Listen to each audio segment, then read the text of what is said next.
screen starts glowing and the film starts rolling. You wanna be knowing what you might be in for. So give the show a listen and find out what you're missing. Put yourself in position for the easy good score.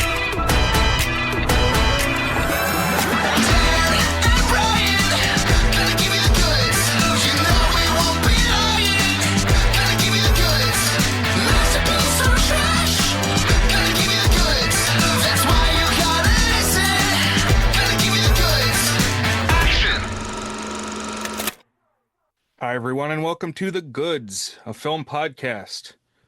Furthermore, welcome to spooky season. Dan, are you there in the ether with me? Hey, Brian, I am.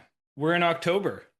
Sure enough, and we're not alone, because longtime friend, frequent collaborator, Gavin McDowell has joined us. Hello, it's nice to be back. Actually, I was summoned back because once again, this is not a film that I chose, or a series of films, so Brian dragged me into this. Yes. So, Gavin is a writer. His work is featured over at Alternate Ending, where he writes the column Sects, Lies, and Videotape. So, Gavin, can you explain the premise of your column? Right, okay. So, the column is about examining the portrayal of religion in films, and it is quite a broad topic. I've covered a number of different films from classics to just films nobody's ever heard of, and very good films to very, very bad films. Each one of them features a different religion. It's not always variations of the same religion sometimes, which I explain in probably too much detail, what you would need to know to understand the film, and then how it's portrayed in the given film, and then what I think of the given film. The first year or so of this, I picked my own film. So afterwards, I decided to open it up to friends, or as anyone could pick a film. I wanted people to be able to choose what films I covered so that at least one person would be interested in what I was talking about. That has proven to be too successful of a model, as now I have a 2-year backlog that I need to cover. I'm here because Brian has picked, he had previously picked King of the Last Days. The König der letzten Tag, I think. Yeah. Is that good? Yeah. The English title's lame. Anyway, that I was featured on your podcast to talk about that. I also wrote about it at length, and I forced Brian to do basically a major restoration project to translate the work into English so that other people could experience it over at archive.org. And Brian once again submitted a choice that we're going to be talking about today. A Brazilian horror icon I had never heard of before, but apparently very popular if you're from Brazil. Yes, all well said. And right, Gavin solicits input, selections for the column. So any guest that I have on the podcast, I tend to be the one who picks the movie. But this was asked for by Gavin. What do you mean I asked? I solicited. I didn't ask for this. Right, you didn't ask for this. You just asked for pick what movie we talk about. My previous selection was König der letzten Tage, as we said, the story of the Munster siege in the 1500s, where a group of Anabaptists took control of the city. And so that one very much connected to a story in religious history. And so we did that one. It was a big project, and we finished it. Gavin said, okay, Dan, what do you pick? And you picked one, but did that ever come to pass, or what's the status of that? Yeah, Dan, well, I don't know. Dan, do you want to own it?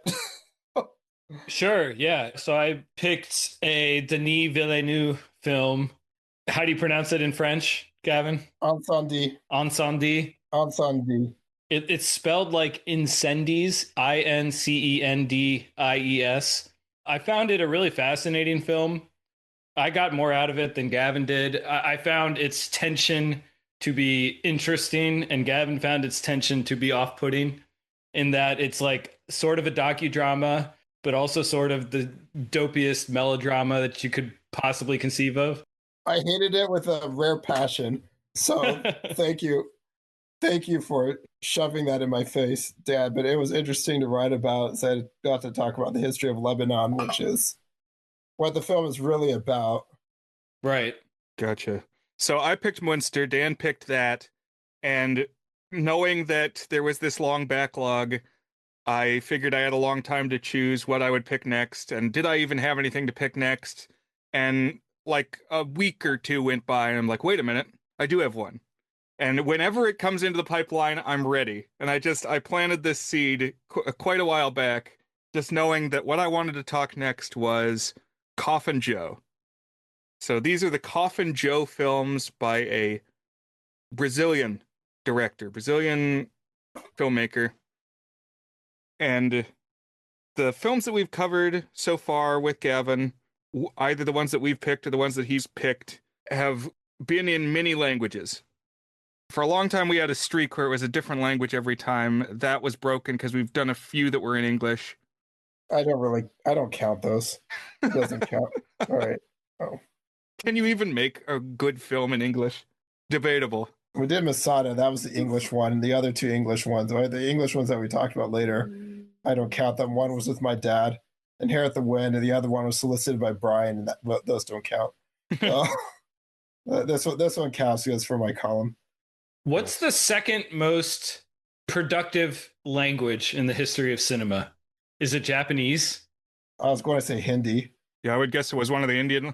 I would bet 2 and 3 are probably both Indian languages. Yeah, I was going to say it's going to be either Hindi or one of the other 20-some languages from the subcontinent. Or let me frame it differently. What's the most artistically significant language other than English? Although French. maybe that's presenting my imperialism upon the world. No, it's clearly French, in my opinion. And we did get some French in the first one we talked about with you with the Averroes story. What was the title of that? Destiny. Started in the Middle Ages in France and then like flashbacked or side flashed to what was going on in the Middle East. No, I'm still holding my French card. We'll play the French card some other day. That's an Egyptian film by an Egyptian filmmaker. Nice. Well, this one, Portuguese in Brazil. That's what is new this time.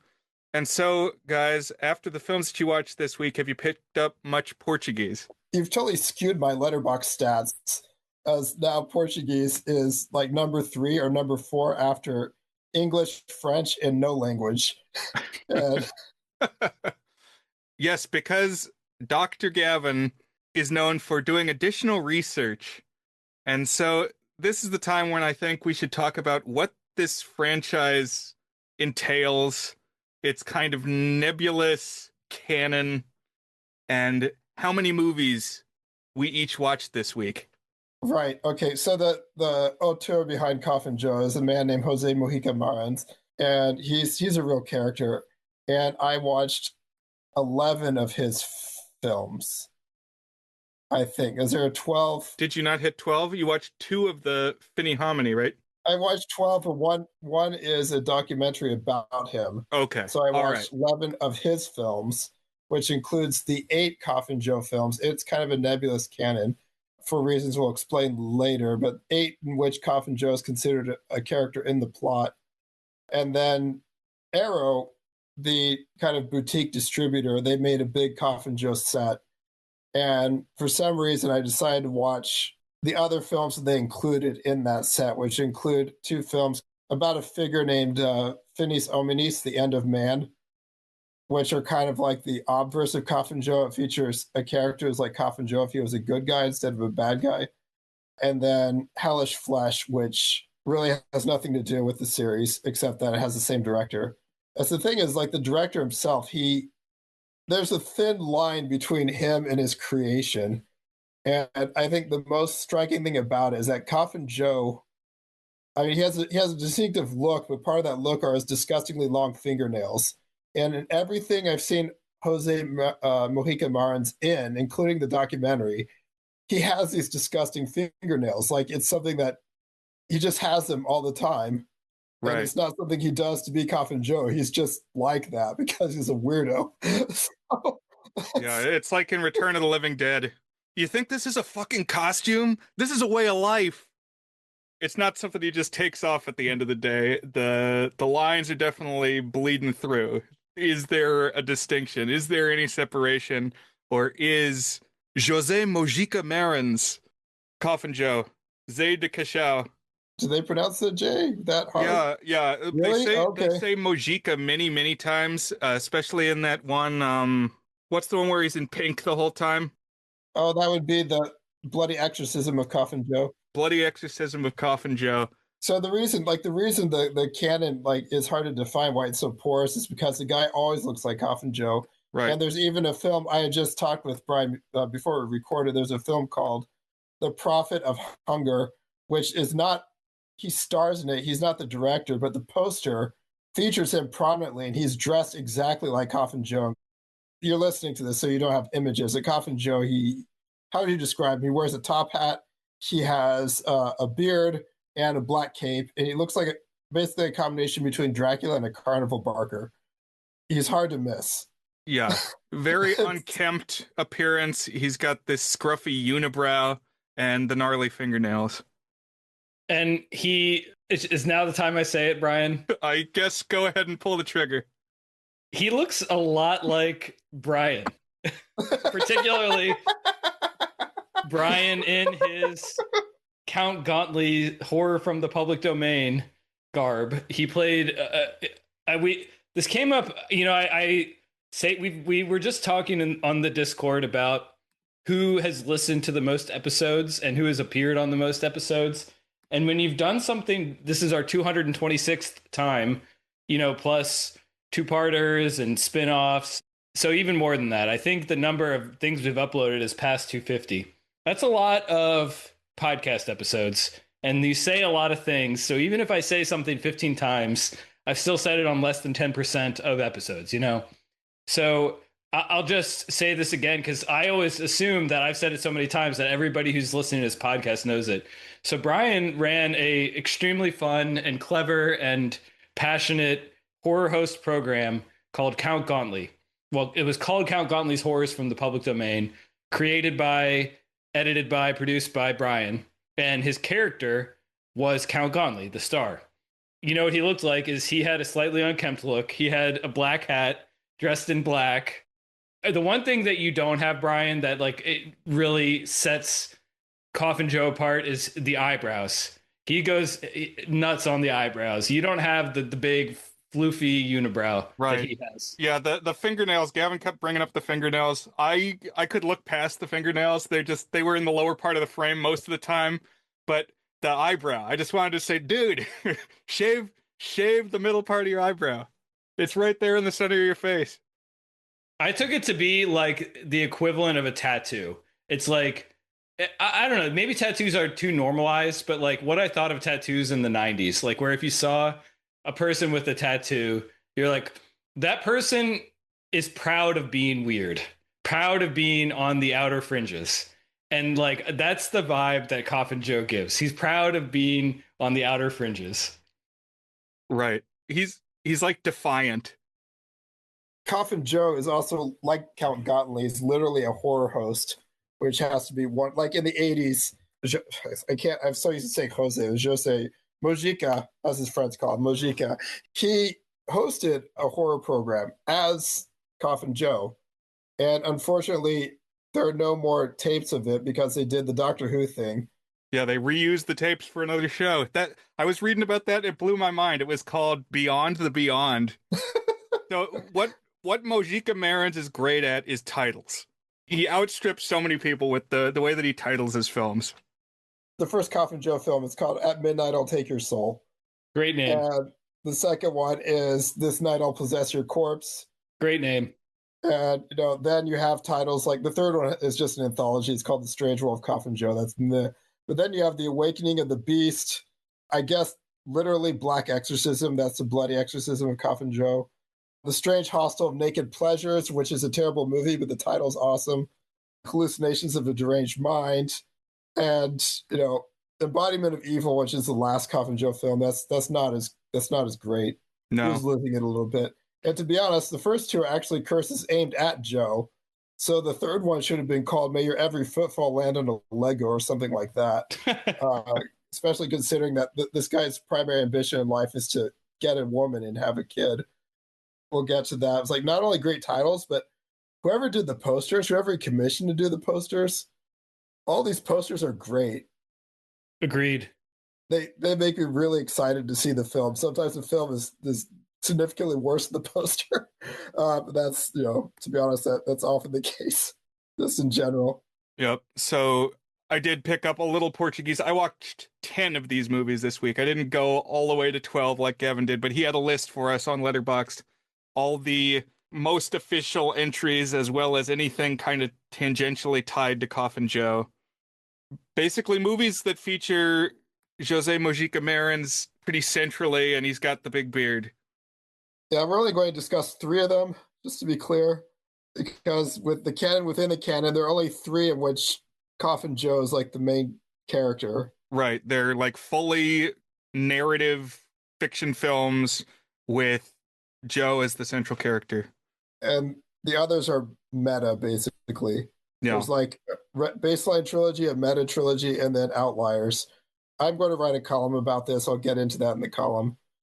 Since we all have problems with logoria, I think, especially me. So try to keep the word count down here. But I'm really glad that you brought up Gauntlet, because this was certainly an influence. So how I came across Coffin Joe for the first time, as with quite a few of the films I brought to the podcast, is through internet reviewer James Rolfe, also known as the Angry Video Game Nerd, but he does a lot of film criticism stuff. And he had for a long time a series that he would do in October called Monster Madness, where every day of the month of October he would drop a horror movie review. Each year kind of had a theme, and 2007 was broadly history of horror. Like, what did he think were the 31 most crucial, you got to know this to appreciate the historic canon of horror films. So it's like Dracula and Psycho and The Exorcist and Jaws and like all the biggest of the big names of like, this is what you go to first. Then in 2008, he did all the Godzilla movies. Just every single Godzilla movie. At the time, there were like 28. So he had a couple buy days that month, but could basically fill up a whole month. I had no idea there were that many Godzilla movies. And of course, there have been more since 2008.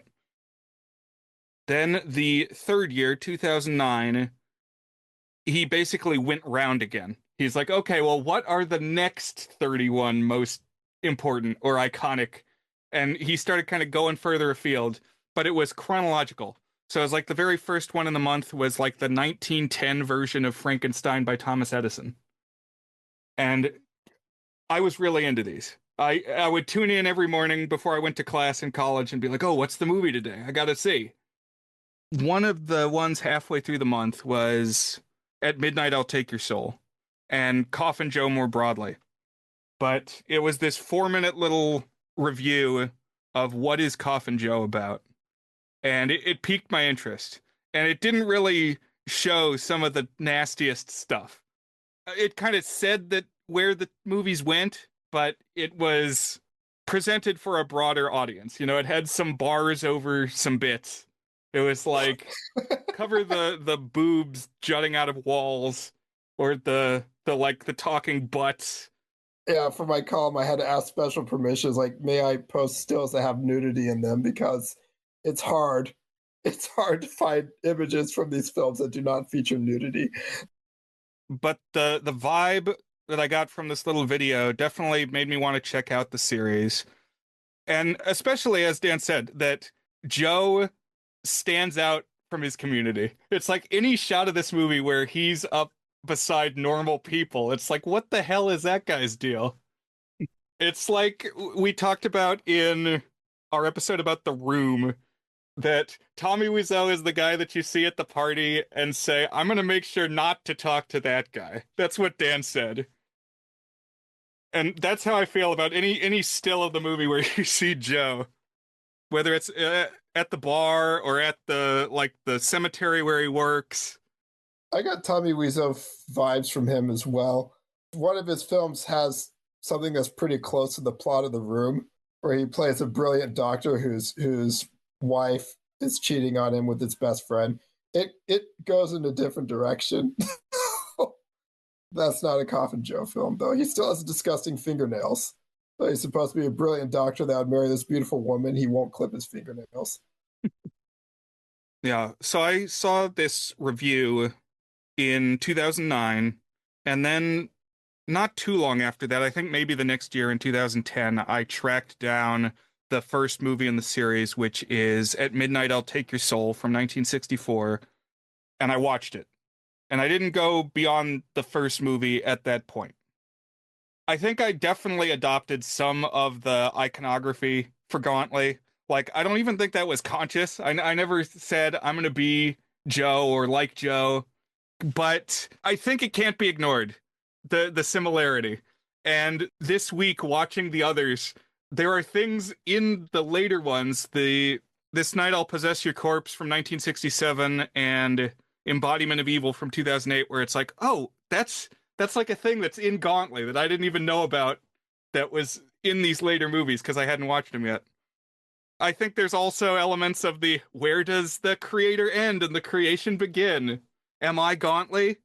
These were all things that were on my mind, and I think there is, even when I'm not in the costume, there's a little bit of a resemblance, I think, between Joe and I, but I shave my eyebrows and clip my fingernails.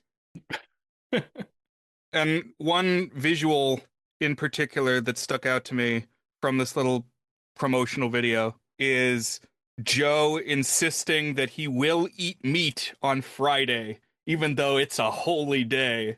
And like, what a sinister thing for him to do. And it got me thinking about, okay, well, this is the like uniquely Brazilian horror monster. My take, at least on the first movie, and some of this in the later ones too, but I felt it especially strongly in At Midnight I'll Take Your Soul, is that he is like a caricature of what an atheist is. And that is why I thought it might make good fodder for your column, Gavin. Right. I should point out that, first of all, Brazil is the largest Catholic country in the world, or it was when I looked up that statistic. When you say largest Catholic country in the world, does that mean most people who are Catholic? It means, yes, there are more Catholics in Brazil than in any other country in the world. Okay, gotcha. In terms of sheer numbers. And Indonesia is the most populous Muslim country. There are more Muslims in Indonesia than any single other country in the world. So that's why it doesn't mean not percentage of the population, but the numbers itself. And of course, this is in the 60s in what looks like a very provincial village. Joe's really kind of strange as a horror icon in that he's not just an atheist, he's a libertine, but he doesn't believe in God or the devil. So he doesn't believe in the supernatural as well. He's not just eating meat on a Friday, which was still forbidden. He's eating it on Good Friday, which makes it even worse. It's the day you're supposed to fast. It would be like eating pork on Yom Kippur a little bit. It's an act of sacrilege. And I think that's important because I think that it sets us up, first of all, with the images of death and to some extent resurrection, but mainly like, okay, Good Friday, that's the day Jesus died. So like death all around us, it kind of sets the tone there. Right. And it ends close to All Saints Day, basically right on the cusp of Halloween, like right after Halloween. It's a Halloween movie. And so Gavin has been watching these movies for like a solid month at this point.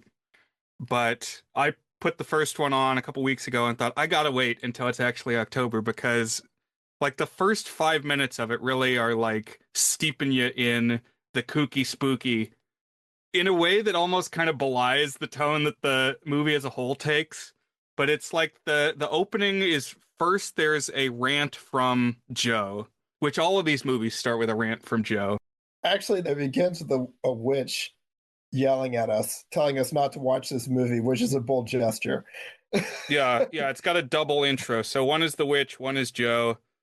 But I really like the witch, who she's got this like really fakey skull, and she's got the the gypsy garb on, and saying, "Go back, don't watch this movie."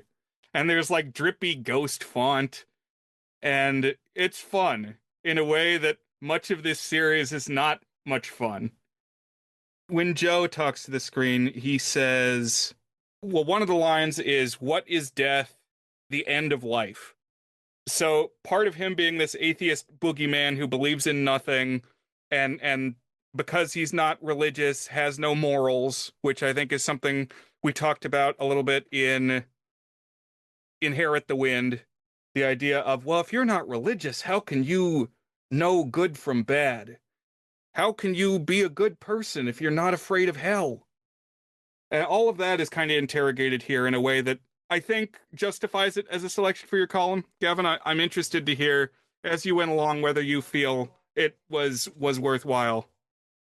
Oh, yeah. I mean, the religion section of the column, I have no clue what I'm going to focus on because I don't, I mean, you can write a history of atheism or a history of, I don't know, libertinism or, Nietzschean philosophy or just doubt in general, free thinking. All of those are reflected here, but I didn't think that any of them would be very helpful in illuminating the film. I think that you have to go to the man himself, José Mojica, to basically I want to write about him and his beliefs, which are also kind of murky. Is in the documentary about him. He just like he used to be a very devout Catholic, and then basically a priest cursed at him one day, and he decided he would never go to a church again. And I think that cannot be it.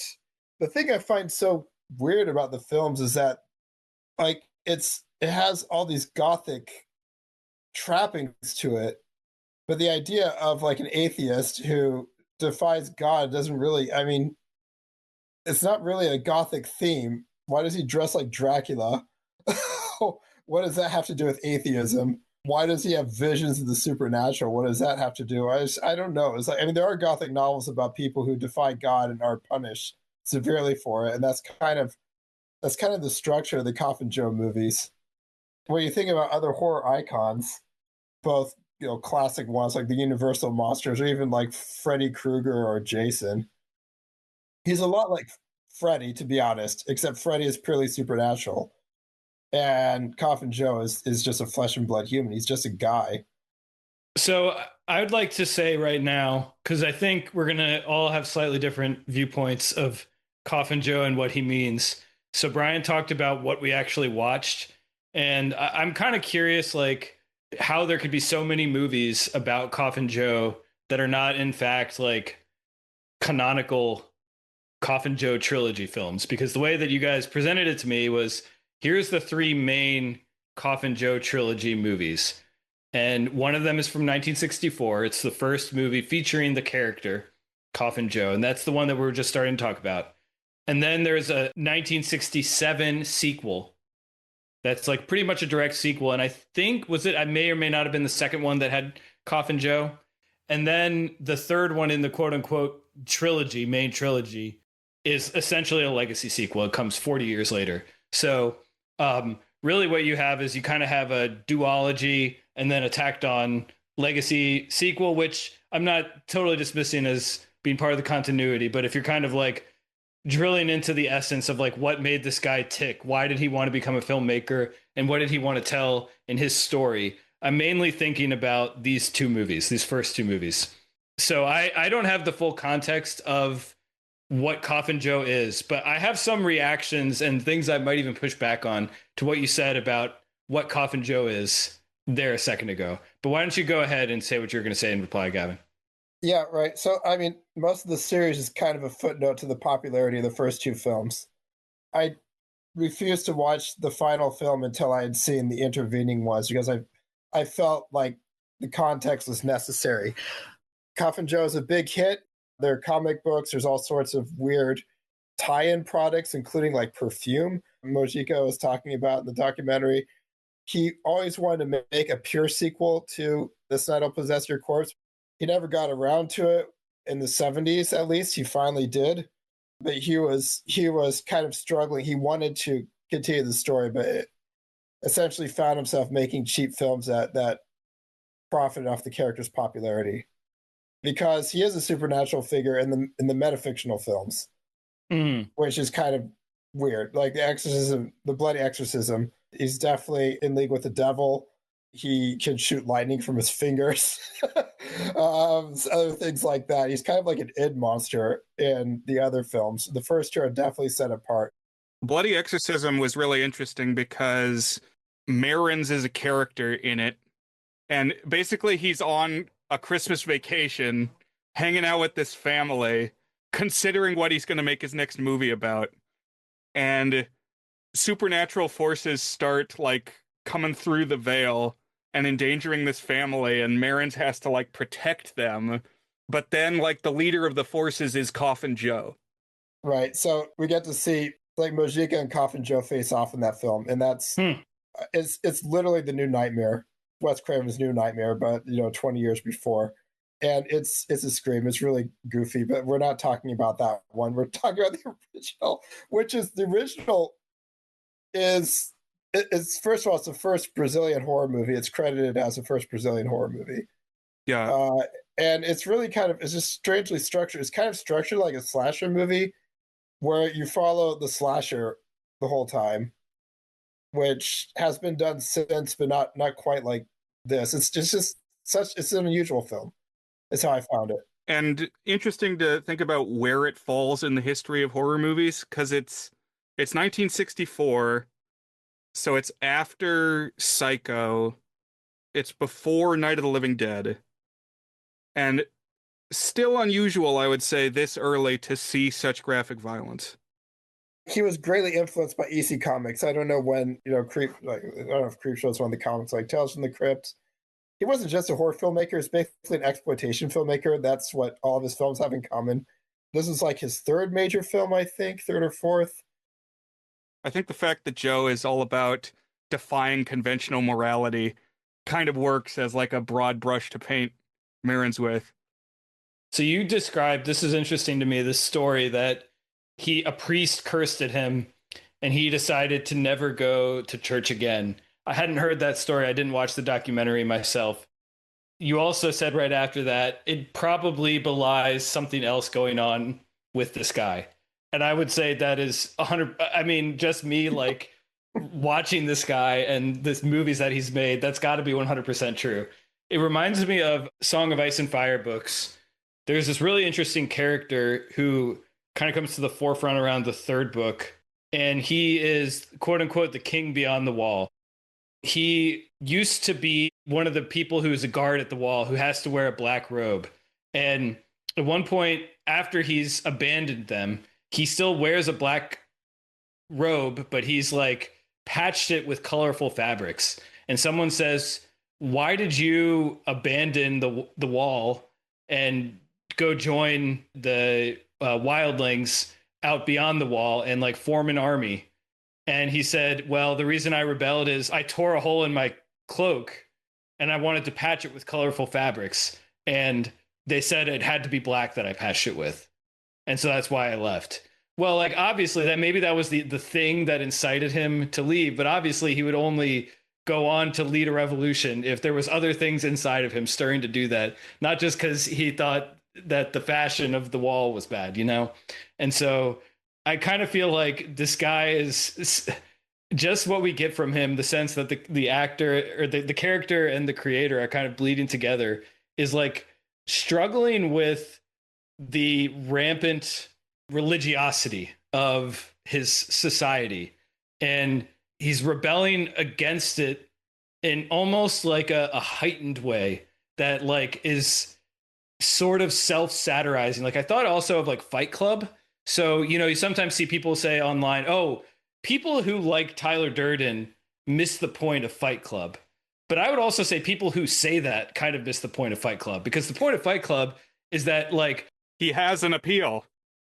Right. He's a valid reaction to a broken part of society that's taken to its like ridiculous extreme. And so I kind of see some of that. Like, I kind of want to hear what Gavin's take is on the end of this first film in particular. Like maybe you were saying that you actually view it as like him being punished by God. I guess the second one pretty explicitly kind of has that, but we can maybe talk about the production of that, because I feel like there was some censorship issues in that one, because I kind of feel like it is not decisively pro or anti-religion.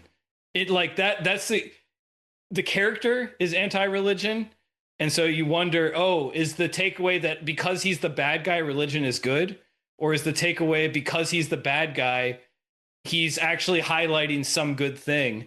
And I actually found it interesting that I thought it was kind of ambivalent. I thought it didn't say for sure there is a God or there isn't a God, or you're good to believe in God or you're good to question those beliefs. But I don't know. I kind of want to hear what Gavin has to and Brian has to say as we get closer to that. That's kind of what's going through my brain here. I have no clue what Mojica actually believes. He allegedly resented being identified with Coffin Joe while still refusing to clip his fingernails. Yeah, come on, bro. In the bloody exorcism, he claims to believe in God. You know, that's one of the ways he defeats Coffin Joe is he actually shoves a crucifix in his face, which Joe doesn't like. Interesting. I would not buy Coffin Joe perfume. You just look at this guy, you know he does not smell good. Yeah. So two things is I'm definitely picking up what you're putting down, Dan, in terms of the ending. We haven't said what the film is actually about, which is Right. that, Well, we're about to. So Coffin Joe doesn't believe in the afterlife, so he needs an heir. But the problem is he looks like Coffin Joe, and no woman wants to touch him. So he's a manosphere type. He has a wife in the first film, and when I learned that, I felt the same way when I watched the first Mad Max. I was going to bring up Mad Max too. Like after Mad Max runs a guy off the road and kills him violently, he goes home to his wife and kid. And I thought, oh no, because they're not going to make it to the end of the film. Though they get further than I expected. It was just like this woman who hasn't probably married this freak.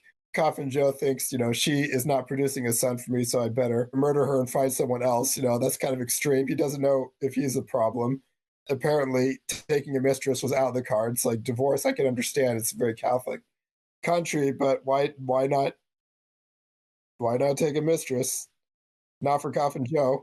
That's so I only bring up the ending and like my reaction to what he believes because I feel like José Mojica Marins, him confronting this is barely even subtext. Like, what does he believe?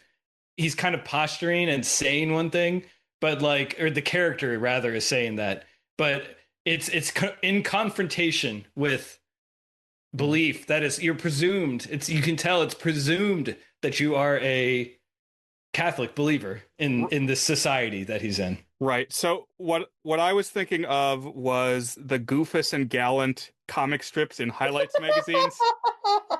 Because you get this character held up who does all the bad things. He's Goofus, and so you're watching Goofus, but you're understanding. Don't be like Goofus. It's also in Don't Do What Danny Don't Does. Exactly. I was going to say Don't Do What Donny Don't Does. It's the knife safety book that Bart Simpson reads. But it's all the cool stuff is what Donny Don't does. Is he's got the knife, he's got the pocket knife loaded into a slingshot and stuff. Yeah, exactly. I have to add that I have no clue what the hell actually happens at the end of the film, right? So, like a good horror icon, Coffin Joe dies at the end of every film. And then they keep deciding they're going to make more. Well, yeah, I mean, he's clearly dead at the end of the first film, but I don't know what killed him. Right. I don't know what exactly happened there, unless he was struck dead by God or just literally scared to death with his eyes bulging out. It's a really cool shot. Yeah, so you did a great job queuing up the story of this one, and it is possible to kind of boil down the narrative. We don't want to take too much of your time, dear listener, with a recap, but it will help keep us on track. So, yeah, the main thing about Joe wants to sire a child because he considers himself like the Ubermensch. It's like right. keep this pure blood going. Got to have a kid. The wife can't do it for him, so he needs to get her out of the picture. He ties her up and lets a deadly tarantula into the room. Well, I mean, okay. I presume it's common knowledge that tarantulas are really gross looking, but they're not actually venomous. I think venomous is the correct word. Poisonous means that if you eat it, you die. But tarantulas, the bites are not venomous. Yeah, hard to die from a tarantula bite. This one is, and it kills Lenita, the wife, and the doctor when they examine the corpse. Well, first of all, each of the kills in this movie Joe like does something to knock them out, and then he decides to do something theatrical to cover up the crime. Right. So he manages to keep getting away with it. Like he smothers her like so that she loses consciousness and ties her up to the bed, unleashes a tarantula so it makes it look like she died by accident. And the doctor comes in, she goes, "Oh," or he goes, "It was a spider bite. We couldn't have done anything about it." And that made me laugh. That made me howl with laughter. Uh, the doctor is not the brightest bulb. As the other thing is that they cannot pin these deaths on Coffin Joe, even though he's violent. You know, he attacks people in the bar, and he clearly has motive. Like, okay, there's this guy walking around town. He looks like that. He acts like that. His wife dies. People even draw attention to it. It's like the guy says he looks like the devil. Like they say he looks like the devil. And they're like, oh, I don't know who it could be. Yikes, we can't crack this one, man. Huh. He has his eye on a girl who's, I don't know how to pronounce her Brazilian name. It's Teresa. It's a variant of Teresa. Yeah, it's like Teresina. Yes. And she's a pure virgin who is engaged to Coffin Joe's best friend. I don't know why this guy is friends with Coffin Joe. I want to see the backstory of this friendship. Yeah, so his friend Antonio, who's engaged to Teresina. He believes in God because it makes him feel good. That's like his justification. So my headcanon on this is that Joe has gone off the deep end recently.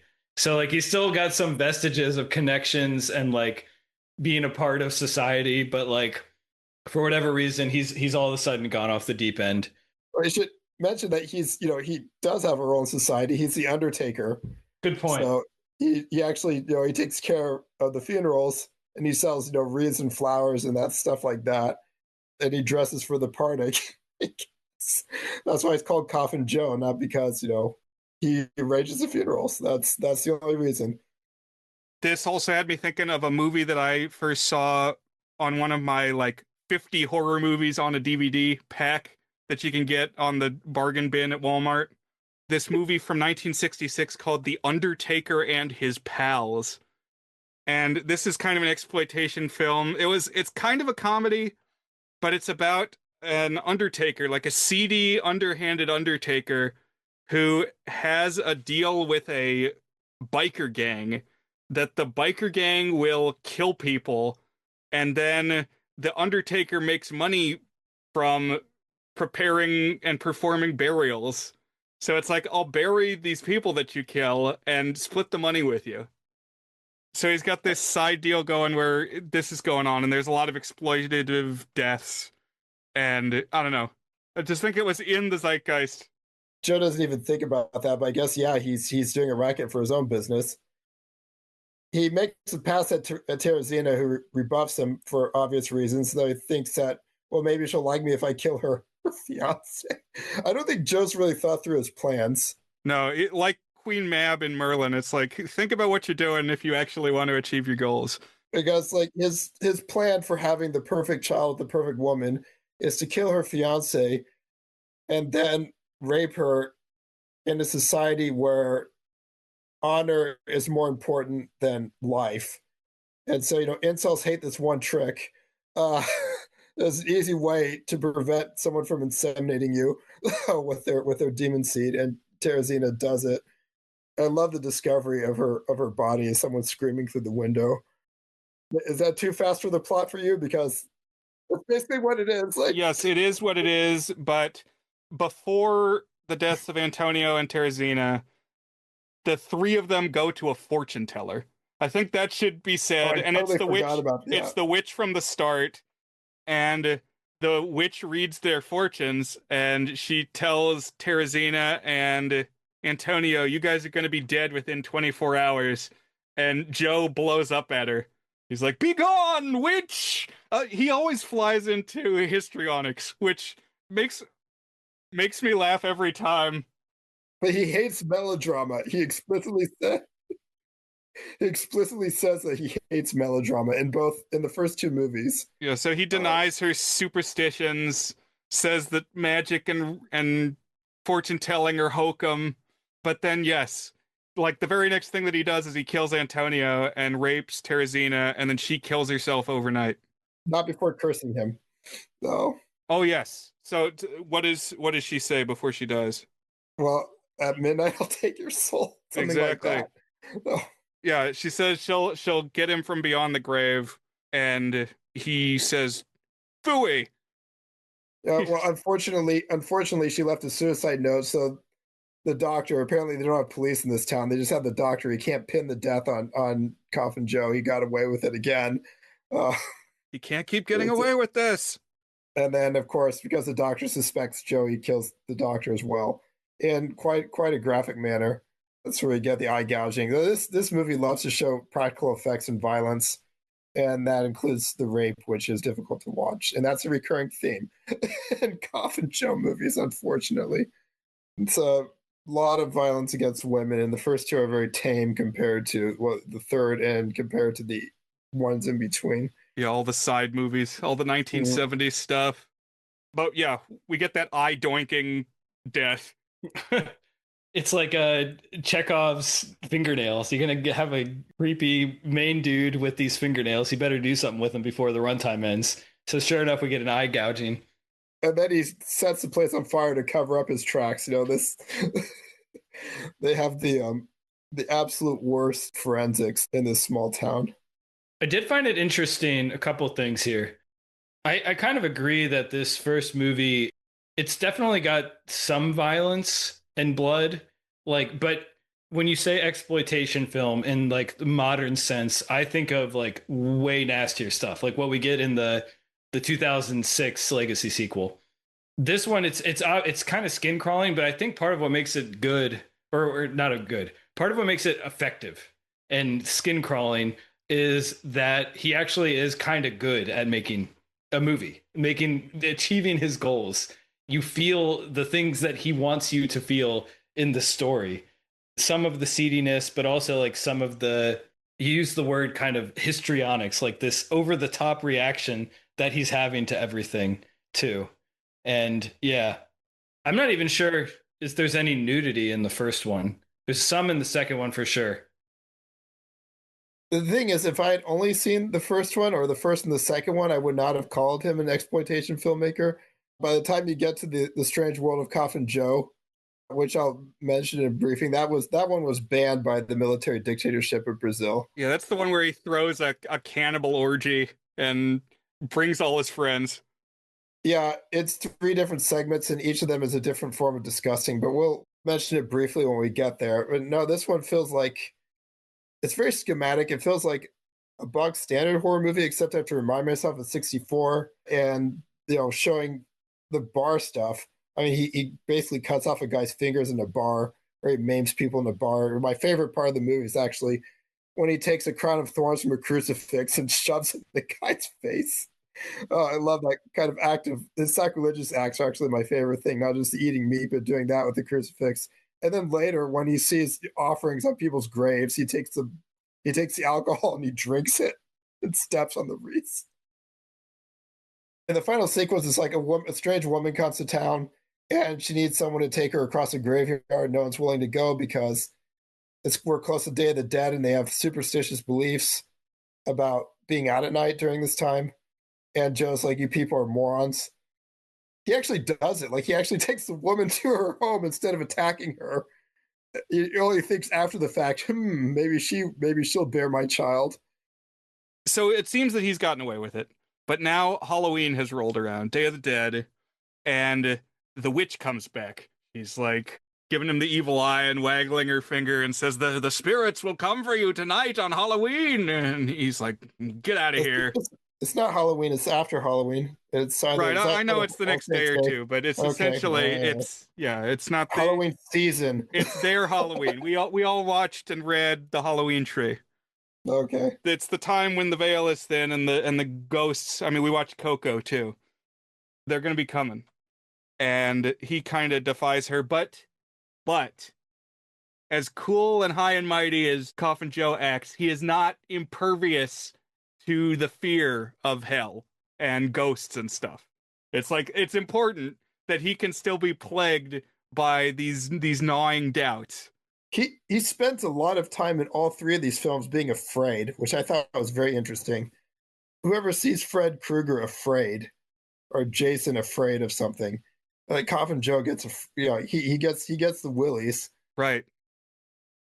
He escorts this new lady through the cemetery and delivers her to her destination, and then he's got to go home through the night.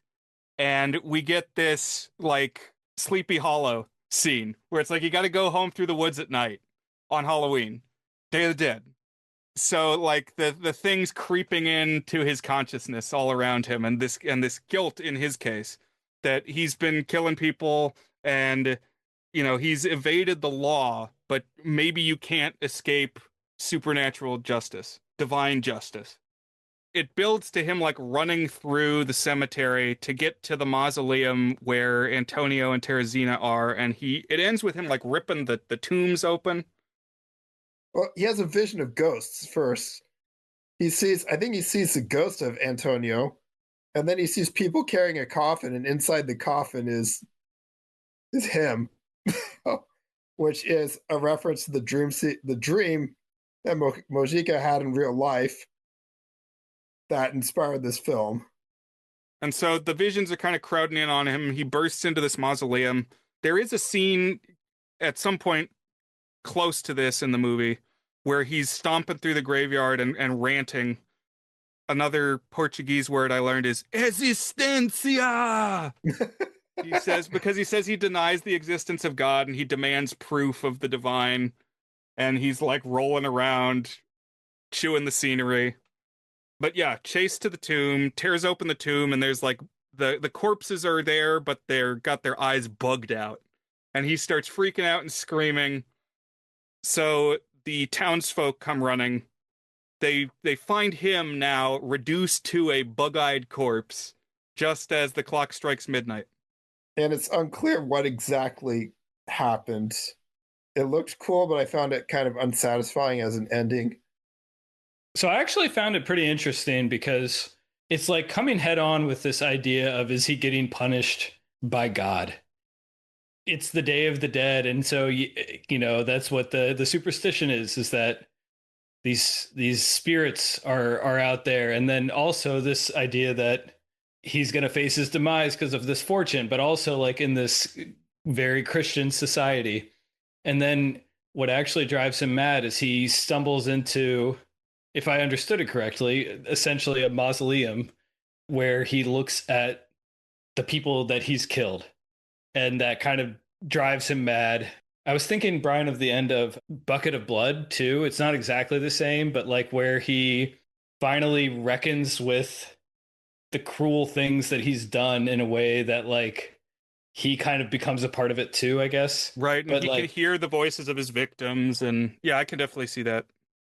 I don't know, like as a standalone thing, I thought it was an interesting ending because he does have a downfall, but it's not like directly because of any of the things that were the red flags, like, oh, you're being sacrilegious. Oh, you're going against the superstition of the Day of the Dead. Oh, you had this bad fortune told against you.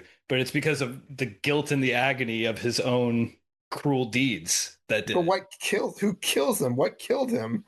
I don't know. That like he went mad and had a heart attack or something. Who knows? I don't know.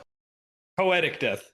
Right. I agree that I like that it's kind of open-ended because you can read it either that one, God is real and you shouldn't defy him, or two, whether he's real or not, humans are weak.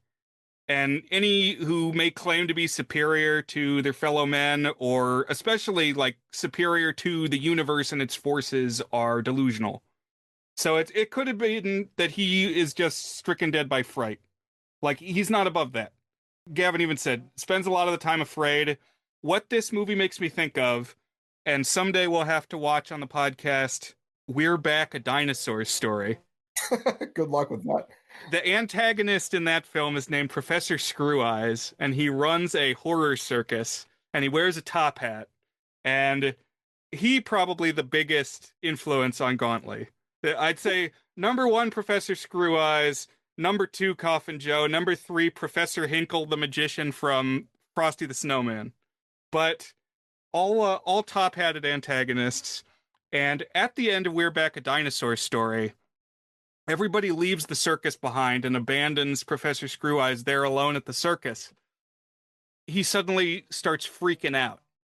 And he says, "When I am alone and I have no one to scare, I get very frightened myself." And then he gets eaten by all his pet crows. Oh, that's such a great villain death. I was like, what? Where did... And it comes out of nowhere. Like, it's that film is... Anyway, we're not talking about that film. No, but that's how I interpret Coffin Joe's downfall. Is it's the same basic thing. It's all moot because it turns out he's not actually dead. Right. So and this one I can believe. Okay, I can believe that he's not actually dead. He's just bugging out. No. Yeah, 3 years go by, they decide they want to make another one, and so we get This Night I'll Possess Your Corpse, and it starts out with somehow Joe returned. They took him to the doctor, and they were able to pop his eyeballs back in, I guess. And that's all it took. It seemed like there was an extended recovery period. It's like the beginning of it, which has the first of a number of good credit sequences in these films. I think every title card has like the letters bumping up and down, like it's being shaken. It retells how he is restored to health, not found guilty for lack of evidence, the worst forensics in possibly the world. And then I'm not sure if he's still in the same town or if he moves. I got the sense that he moves, but I'm not sure if there's any justification for that. Yeah, I'm not sure, but pretty early, once he gets out of the hospital, he partners up with this sidekick who he's Ogrot from Gauntly's sidekick. He's the taller, goony minion who has like a little hat. And I had not seen this one before. So, 10 years of Gauntly in between watching the first one and watching the second one. And it's like, oh, wait a minute. Well, I think it's more squarely Igor, Brian. That's true. Which I guess they both pulled inspiration from, but I can kind of see what you're saying because he like, where did this guy come from? He just shows up one day. Gotta have a goon. It's just a sequel. You need a goony character as support, and he's even weirder and more off-putting than Coffin Joe somehow, because he's got the Igor hump in his back. Yeah, he is. This film is an improvement on the first and many of the later Coffin Joe films in that I don't think there are any on-screen rapes. There's an off-screen one performed by Bruno. Like, I'm grateful we did not get to see because it also results in the woman's death. This film has three things that I adore. One thing that bothered me about the first film is that all the violence is rather casual and maybe too realistic, like we can imagine a real person doing things like that. And the second one, what seems like a castle, is much more Baroque. He puts women to the test, and if you fail this test, you go into the snake pits, you can view the snake pit from the bedroom, and that requires a design aesthetic that I don't think many real people have. Yeah, it's like Jabba the Hutt's palace. It's like you could drop him through the floor into the Rancor pit. Right. So three things I love. First is snake pit. The second thing is we won't discuss it in detail, I think, right away, but mentioning it right now, there's a drag me to hell sequence, which is terrific. And then the third thing is Trunkador, who you meet early on. And he's like the nemesis of Coffin Joe. And he's the opposite of Coffin Joe. He's this big, bulky lunkhead who like smokes and waits for women outside their apartment. He's in love with like this rich woman in this house. And he just like sits there admiring her shirtless every night. Several times Coffin Joe gets the best of him, like outsmarting him or, getting him arrested for things that Coffin Joe did himself. Things like that. I love Trunkador. Did Gauntly ever have a foil? A like heavenly coated foil? Was there ever an angry mob formed to depose Gauntly? Attack him in the swamp with a team of hitmen? I don't think that ever happened. Yeah, so the baddest. I love the men he recruited to take down Coffin Joe. It's like one of them is like the stick thin heroin addict And he says, "Yeah, we're going to beat him up real good." It's like you look like you could be blown over. Yeah, I would say that Gauntlet is libertine in some aspects, but it's mostly in terms of what he eats. Like Gauntlet would definitely be the one to be eating meat on the Sabbath, but other things Gauntlet does not go as far. Gauntlet is less about the sexual violence. So there was never a need for an angry mob, at least in what we saw of Gauntlet. It seems to me it's like when Weird Al takes a song that was about sex and turns into a song about food. That's what Yes, I'm getting. exactly. So Joe is back, and he starts up his shtick again. He's got this mission: gotta impregnate a woman, gotta bear the demon seed. Right, so he goes even farther than last time. It's like there's a sequence really early in the film that kind of confused me because it's not clear what's going on at first. He just abducts a series of women. It doesn't really tell us much how he actually does it. It's like he takes one woman from her bedroom. It's like, how did he get there? And then one woman, it's a rich woman that Trunkador loves, she's into him. She's into him, and I don't know why he just didn't, zoom in on her immediately because she likes him. Yeah, exactly. He's got these tests, and I ostensibly the woman who is not afraid is the one that he wants. She's gonna win this contest. Because your lack of fear can be passed on to your children. I don't know what he's not really thinking through on his plans. So basically, there's a lot of beats in this movie that are like retreads of beats in the first one, but upped in intensity, and maybe there is something to less connected, perhaps, to reality, or like less directly achievable by an actual person. It's like violence in Tom and Jerry. It's like you couldn't drop a battleship on somebody, so you don't have to worry about a kid watching that in a cartoon. Here, instead of one tarantula, there's 500 tarantulas. Yes, Mojica found a tarantula farmer, and I guess he bought that year's crop or something. It's in the documentary. This is one of my favorite parts of the documentary is talking about, first of all, the tarantula farmer. He sells them to people who want guard dogs but can't afford them. And you think you'll scare off thieves by having your house full of tarantulas, which on its own is insane. And then we have one of the filmmakers, one of his assistants saying, "Yeah, we had a real problem with the tarantulas on set." They had to get the women, the poor actresses, they had to be drunk as fuck in order to shoot the scene, which is it's a great scene, to be honest. Oh, this one really made my skin crawl. I could tell these actresses were uncomfortable. I was like, this is tough to watch because, like, I'm sure these are just people, like actresses who are like, oh, I'm going to be an actress. I'm going to get an acting gig. Oh, hey, guess what? You're going to have tarantulas crawl on you. I don't know how long they filmed it. It must have been like several hours. It's like not just crawling on you, but you're also going to be in your underwear and barely dressed. So it's just, this is the exploitation filmmaking starting to kick in here. I completely agree. Yeah. And it also reminded me of last year we watched Something Wicked This Way Comes, yes, which had a big hundreds of tarantulas scene. And by the way, they just added it to Disney Plus. So I'm taking accountability for that. I think it's because of us. Last year we said it's not on there. Where is Something Wicked This Way Comes? Disney needs to own that they made this, and they rarely have. They hadn't since the VHS era. And now suddenly there it is. You can go and watch it. Eisner, known the goods listener. Is that who's the CEO now? Iger. Eisner's the old one.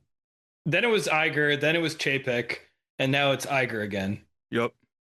Non-consecutive terms. Right, so you get the tarantula scene, and then almost immediately followed by the snake scene, in which the woman, who won is a rich woman that's already into Coffin Joe. But she gets to be sent to the bedroom, and the other, is it 4 or 5? Yeah. Anyway, the rest get sent to the snake pit, where the actresses then have to contend with non-poisonous snakes. That nevertheless, those snakes are not happy. You can tell.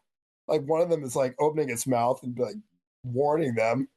And they, according to the documentary, they did have like one of the actresses they thought she was acting a bit too well, and it's because the snake was throttling her. That poor thing. But this is another example where we have to pretend that a non-poisonous animal is in fact non-venomous animal is in fact killing all these women, who then curse him again with the title.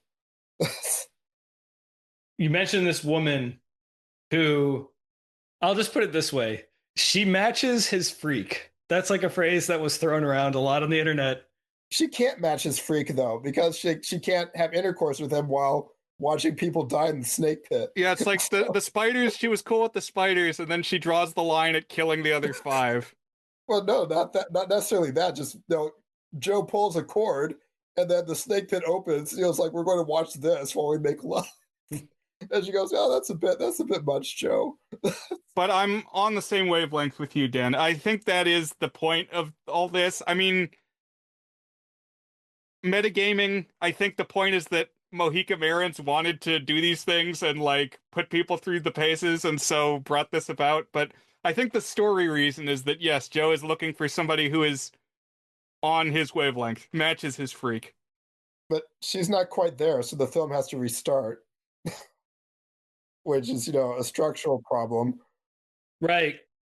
Because that would just solve the problem. It's like, oh, I want a beautiful woman who will, whom I can impregnate and will I will become immortal because of the miracle of Darwinian biology, passing on my genetics, my bloodline. If the woman had just spoken up at the beginning, we could have, like, the woman he actually picks doesn't have to do this shit. They just fall in love naturally, I guess. I'm not quite sure what she sees in Joe. Yeah, we've talked about some other cases where you have an artist who embodies a character who is like an alter ego for them, and you wonder, where does the artist stop and the character begin? One I was thinking of was Pee Wee Herman. Oh, okay. Pee Wee Herman and Paul Rubens, where it's like, who is going to actually show up to the interview if you ask for one, will you get the other? I've expressed admiration for Pee Wee before. There was recently a good Pee Wee documentary, but one of the prominent supporting characters on Pee Wee's Playhouse was Miss Yvonne, whose epithet was the most beautiful woman in Puppet Land. And I've previously expressed that I think that's kind of what I'm looking for, and it doesn't have to be the most beautiful woman, but she does have to be in Puppet Land.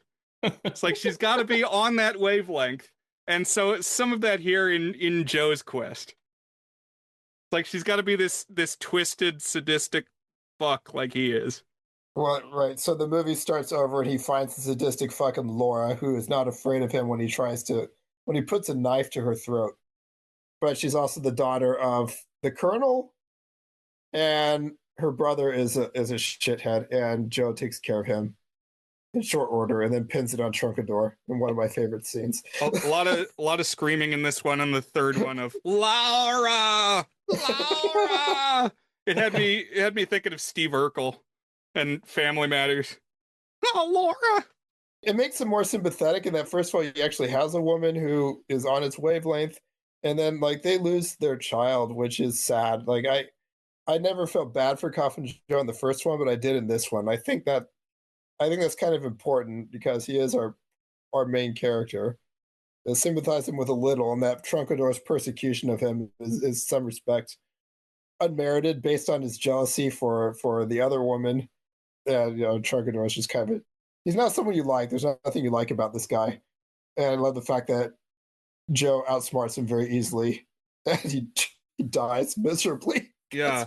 So Trunkador comes after Joe with this like Force 10 from Navarone. These commandos go into Joe's like swamp that he lives in, like he's Shrek or something.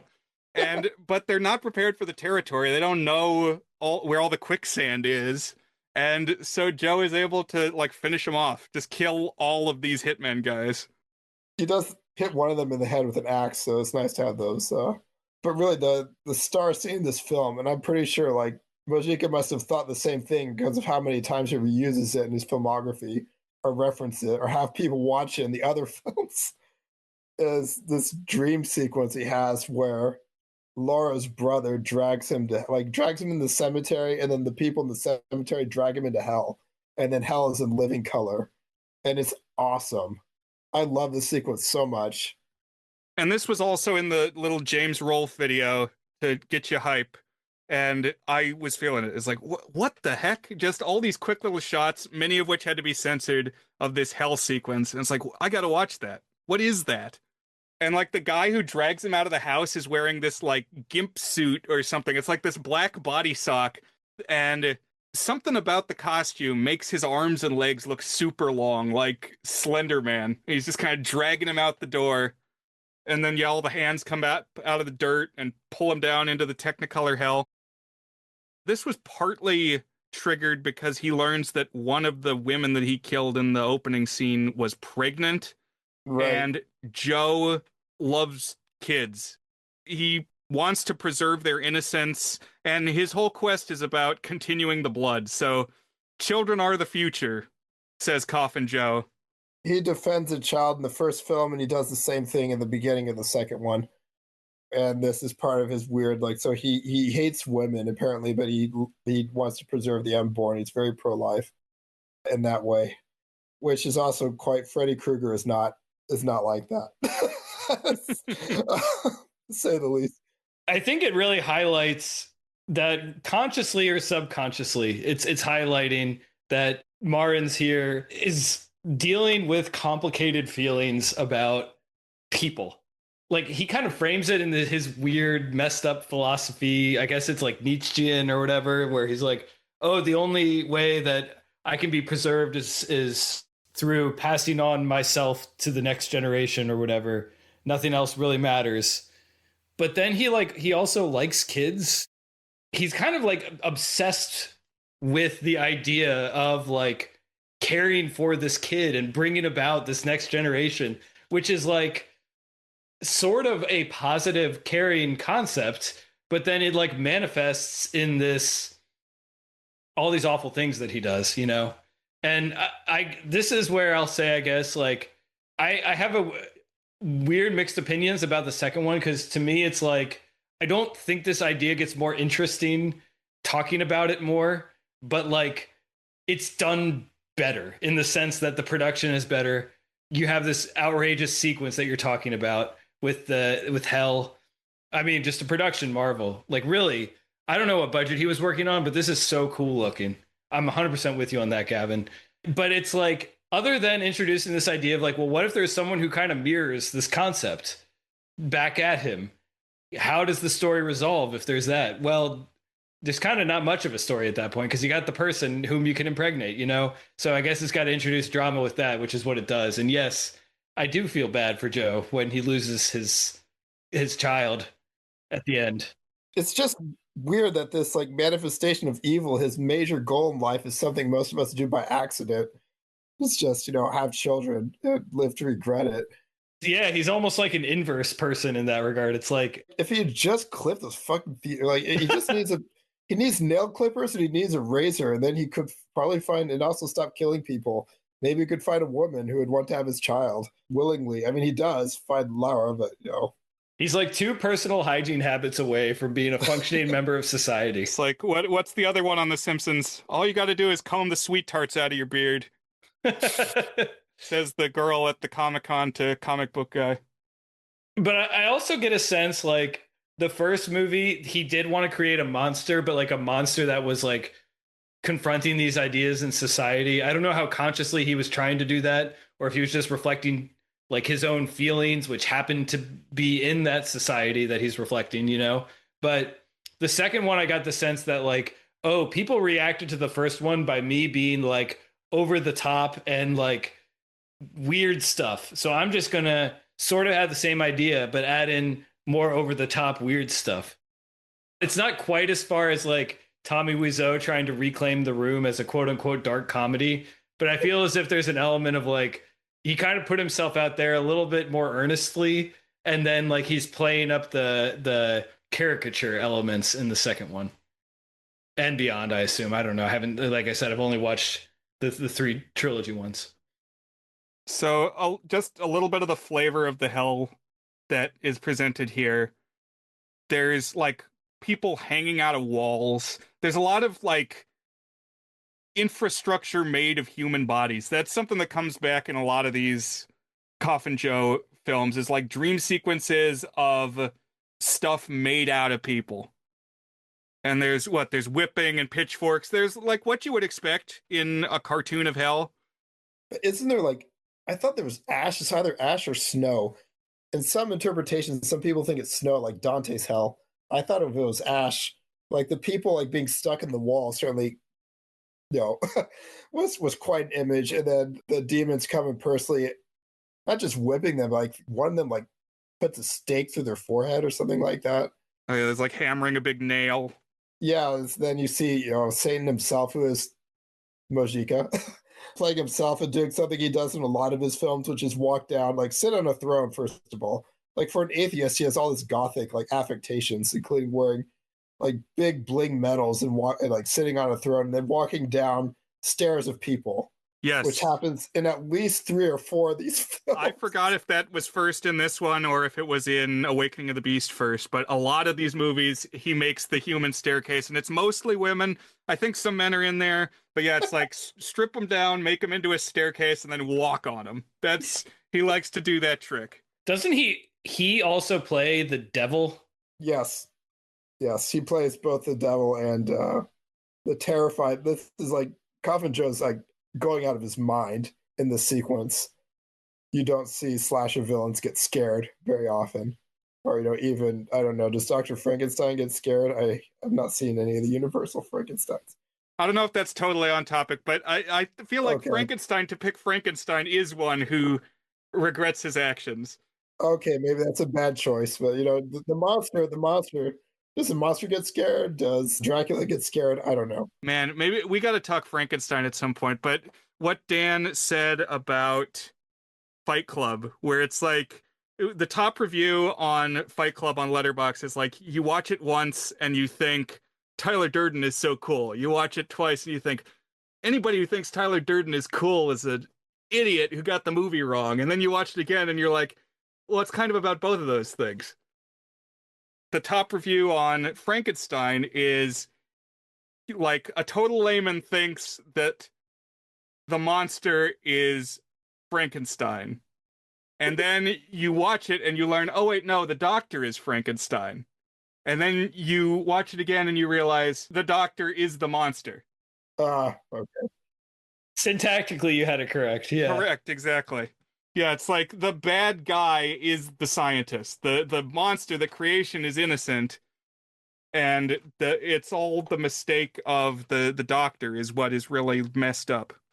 Well, like the monster, Coffin Joe gets a mob. Exactly. Yeah, we got to have people running out with torches and pitchforks. I'm trying to remember what exactly sets him off. I was like, poor Laura. Laura dies in childbirth. One of the great lines is when the doctor says we can save the mother of the child. She says, save the child! And the child also dies. And then the mob, I don't know, they discover that he's probably responsible for all these missing women, in addition to the missing Trunkador and his friends. Oh, well, what happens is the woman who won the contest at the start, who wouldn't then sleep with him, he let her go, and she, before killing herself, or in her suicide note, says what Joe has been up to. Right. This is such a structural mess. I mean, like, the two halves don't really communicate to each other very much, but the hell sequence makes up for it. Yeah. I totally forgot. Yeah, so Big Bob, Joe again asks for a sign, and then when God gives him a sign by setting a tree, like a tree falls on him, I think, and he yells something like, that doesn't convince me, which made me laugh. And then another ambiguous death, less ambiguous than the last time. He gets shot and falls into the swamp where he sees the corpses of the women, I suppose. Yeah, there's like bodies out there. What's important to me about this scene, all the villagers come in, they know, finally I guess they have somebody saying that he committed crimes, and that's the evidence that apparently they've been looking for all along. I think that's just hearsay, but somebody incriminates him. They have come in to arrest him, to seize him, and he's like cornered in the swamp, sinking down into the swamp, and the priest comes forward. And he says, you must repent, Coffin Joe. You must accept your Lord and Savior, Jesus Christ. And what does Coffin Joe do? He accepts Jesus. Well, he calls for help, and then it's too late, though. That's the idea. I don't really think... Like, Dan suggested they thought that the ending was tinkered with. I think so, too. I think this was... He must have some comeuppance. He must have a literal come to Jesus moment. That didn't really occur to me I read this somewhere. So let me see if I can find this. because they did, like, the Brazilian censors did ask him to make changes to subsequent films, which he refused to make. They made a list of suggestions for The Strange World of Coffin Joe, and that he just said no. And I'm kind of glad he said no, because the film they're asking for is even worse than the one he actually made. But anyway, go ahead. I'm surprised that this is not a major part of the documentary, because this story is very interesting on Wikipedia under the production section for this film. Brazilian censors forced director and star José Mojica Marins to recut the ending of This Night I'll Possess Your Corpse so that Coffin Joe comes to believe in the existence and authority of God and repents. Marins was opposed to this demand, which he went on to feel had placed a curse on him and his career. Huh. Well, he gloriously retcons it in the third film. Right. Yeah. But to be honest, the retcon itself, I think, justifies this censored ending because I love the retcon, but we'll get there. So one thing I want to say here, you mentioned the way that he goes down. He sinks into a swamp from which the bones of his victims rise up, and his demise is when he gets sucked into it. So I just recently rewatched the Alfred Hitchcock film Psycho, which I think is a masterpiece, one of the greatest movies. After I watched the 1964 film, I thought, I wonder if he had seen Psycho when he made this film. Probably, because the idea of like someone sort of being in plain sight who's the murderer, that's kind of what Norman Bates is. It's there's nuance in Psycho on that. He, again, consciously or subconsciously could have been riffing on that idea. And what does Norman Bates do when he kills Marion and wants to dispose of the evidence? He sends it into the earth, in a swamp behind the motel. And so, okay, what happens here when it's time to like say goodbye to a corpse and his corporeal form? He gets soaked into a swamp. So I was like, when I saw this, I was like, okay, he definitely saw Psycho. Or if he didn't, then he landed on a image that is in Psycho without having seen it, because that's very much like an image used in a similar way to what is in Psycho. So that was This Night I'll Possess Your Corpse, the second outing. Should I give a brief overview of what happens in the 40 years between the end of this film and Embodiment of Evil in 2008? Yes, please tell us a bit, a crash course in the broader corpus. Right. Okay. So this film was followed a year later by an anthology film called The Strange World of Coffin Joe, where Coffin Joe is he introduces it like he's a horror host with one of his soliloquies. And then the third segment, like each of these three segments is disturbing in a way that the other two films, the two previous films, aren't. The first one features a scene of four men raping four women pretty much at the same time. I was watching this with my wife in the bed next to me, and that's why I decided to go into the next room. And she goes, "Why are you going there?" I was like, "This film is pretty weird. I don't want you to see it." And the second segment is about necrophilia, and then the third segment involves Mojica Marins playing a professor named, I have to make sure I get this name correct. Oishak Odez. Yes, and I'm stupid. Like he looks exactly like Coffin Joe. He acts like Coffin Joe. And then I realized much later that his name is just the Portuguese name of Coffin Joe backwards. So his name is José de Caixão, that's the name in Portuguese, like Joe of the grave or something like that. This is a segment in which he uses the word instinct a lot. Coffin Joe talks about the human instinct being superior to anything else. And so you have a professor was interested in debasing people so that they rely only on their instincts. And it's basically Saw. He traps a couple in his basement for 7 days to mimic the 7 days of creation. And then at the end, like the first day, they're willing to die for each other to free the other one. And the last day, the woman is like sucking the blood out of her husband. And then they're served for dinner. And I hated this film so much. And the Brazilian military dictatorship, their board of censors also hated this film. They said, the couple needs to escape. The house needs to be set on fire. You need to cut out all the torture scenes. And like, as much as I hated this film, that would have destroyed like the whole texture of it.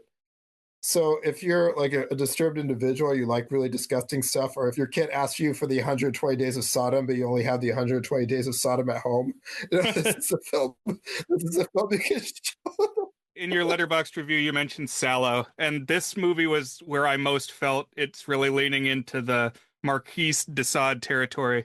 It's like the total libertinism is this. It's almost like a party that this professor throws. Come to my house and watch what I've been working on. Come see my experiment.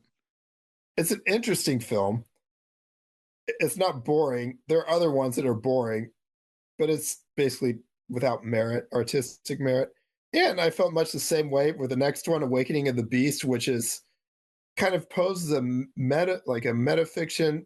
Mojica Marins is being interrogated by a bunch of scientists about the effects of Coffin Joe's popularity on Brazilian society, with a special emphasis on drugs.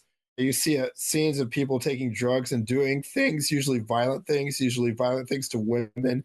There's a sequence in which a bunch of hippie types they entice what's presumably an underage girl. I got the sense she was underage by the way she was dressed, to smoke dope with them. And then they start doing weird sex things with her. They take off her panties with their teeth.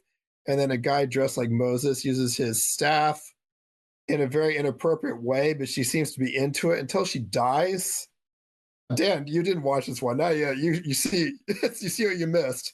This is what you missed. And so like it's filled with scenes like that. And then at the end, the bulk of the plot, which doesn't really start till quite late, like if it has a plot at all, it's like a scientist wants to do an experiment in which he'll give 4 people LSD and see what happens. And I wonder what kind of experiment. If you give people hallucinogenic drugs, they're going to have hallucinations.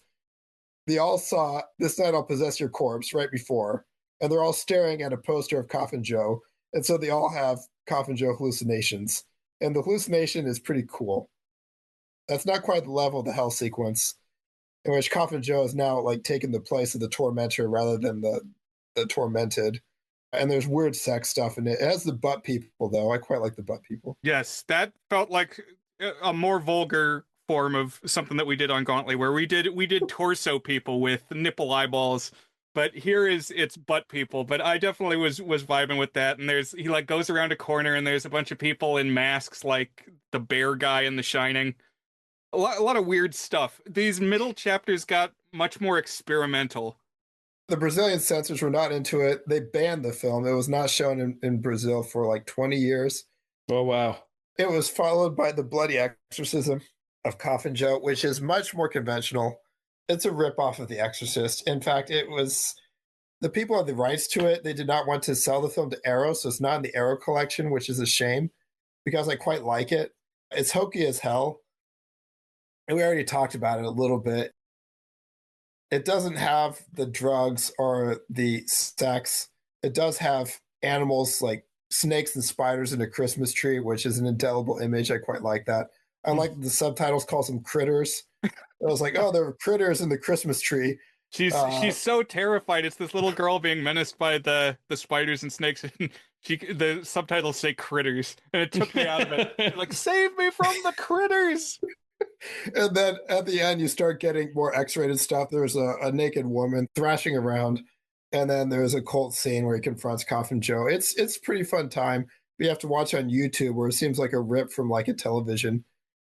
Much tamer than the preceding 2 films, but that was a good thing. The very best of Mojica Marins' films remind me of like Italian films, like B-level Italian horror films that just they don't need to make sense. They just need to have indelible, crazy images, like Suspiria. Not as good as Suspiria, but in that realm. The 6th one was The Strange Hostel of Naked Pleasures, which I believe Mojica Marins co-directed with someone who was supposed to be a protege. And it's debatable whether you see Coffin Joe at the beginning, because he rises out of the coffin, he wears the costume, and he gives a navel-gazing soliloquy.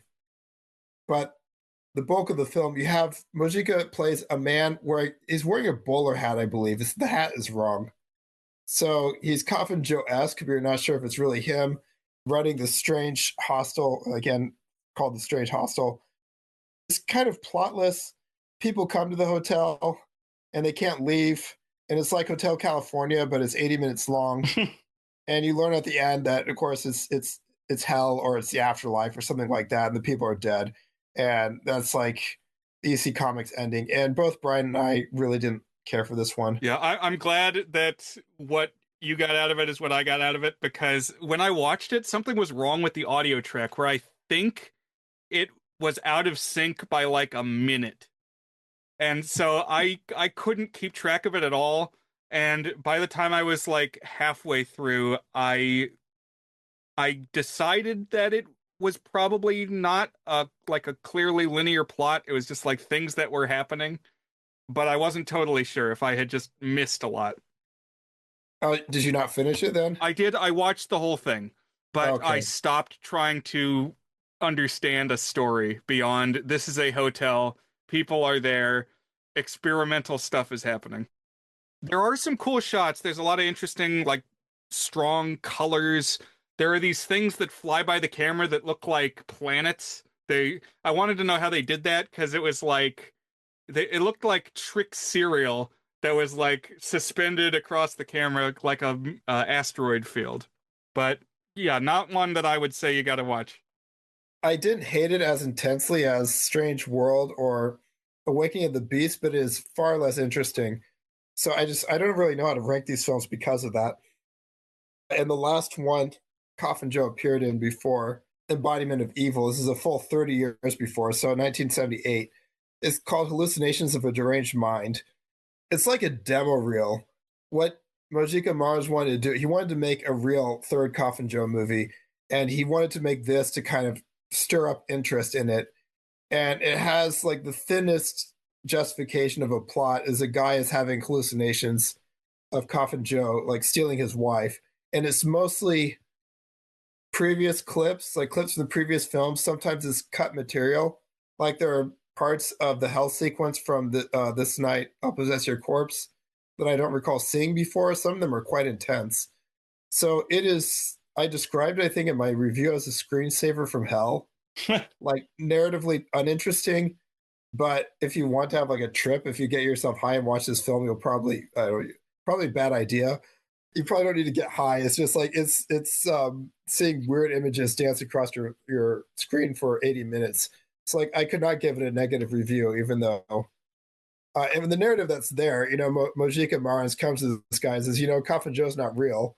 I just made him up, and he's not coming after your wife. And then when there is a great EC Comics ending where he tells his wife, I'm back, I'm sane again, and Coffin Joe's not going to get you. And then Coffin Joe shows up and he goes, I thought you were the perfect woman, but you don't believe in me, so now I'm going to kill both of you. And you have blood coming out from under the door. If that was the last Coffin Joe film, that wouldn't have been a terrible way to end his legacy. But I am glad we get the third one. Coffin Joe is not really well known in the US. He was known in Europe, parts of Europe in the 70s. In the US, he got a big push in the 90s where he became known in cult film circles among freaks, the pre-internet era, early internet. Yeah, there was a VHS release. Yeah, and then his documentary was made in 2000, almost a decade before he finally, I don't know how Embodiment of Evil really got its start, but he had always wanted to make a third real Coffin Joe film, and this was his swan song, more or less. 10 years of struggling to make a real Coffin Joe film, and then he finally did it again. Playing the role, he was in his 70s, and he looks it. So that's what I was going to ask is you described, and I appreciate you doing this, give a flavor of the Odyssey, the Coffin Joe Odyssey, from his roots to this legacy sequel where he's physically unrecognizable. I mean, I guess you could kind of tell it's what someone would look like 40 years later, but does he age visibly across the chapters? No, because most of the Coffin Joe films were made in a 10-year span. I mean, I watched the documentary beforehand. I'm glad I did. When I saw him again, I was like, yikes.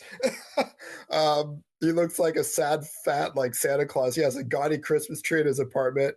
and he's talking to these reporters, and he still has those fucking fingernails. It's just and not as long as they are in Embodiment of Evil. He grew them out for Embodiment of Evil. It's like the first thing you see are the disgusting fingernails before he puts on his iconic hat. Although I don't think the hat in Embodiment is big enough. Yeah, it's kind of a shorter top hat. Yeah, I was annoyed by that more than I should have been. Oh. Right. So 2008 comes out with Embodiment of Evil, the true third chapter of the trilogy. Before this, there had been a box set that called Awakening of the Beast, the third one, which is a weird choice, but if you pick a third one, it should be The Bloody Exorcism. But anyway, yeah, I highly recommend Bloody Exorcism. If you watch one off-brand Coffin Joe film, it should be that one. Okay. I liked that one too.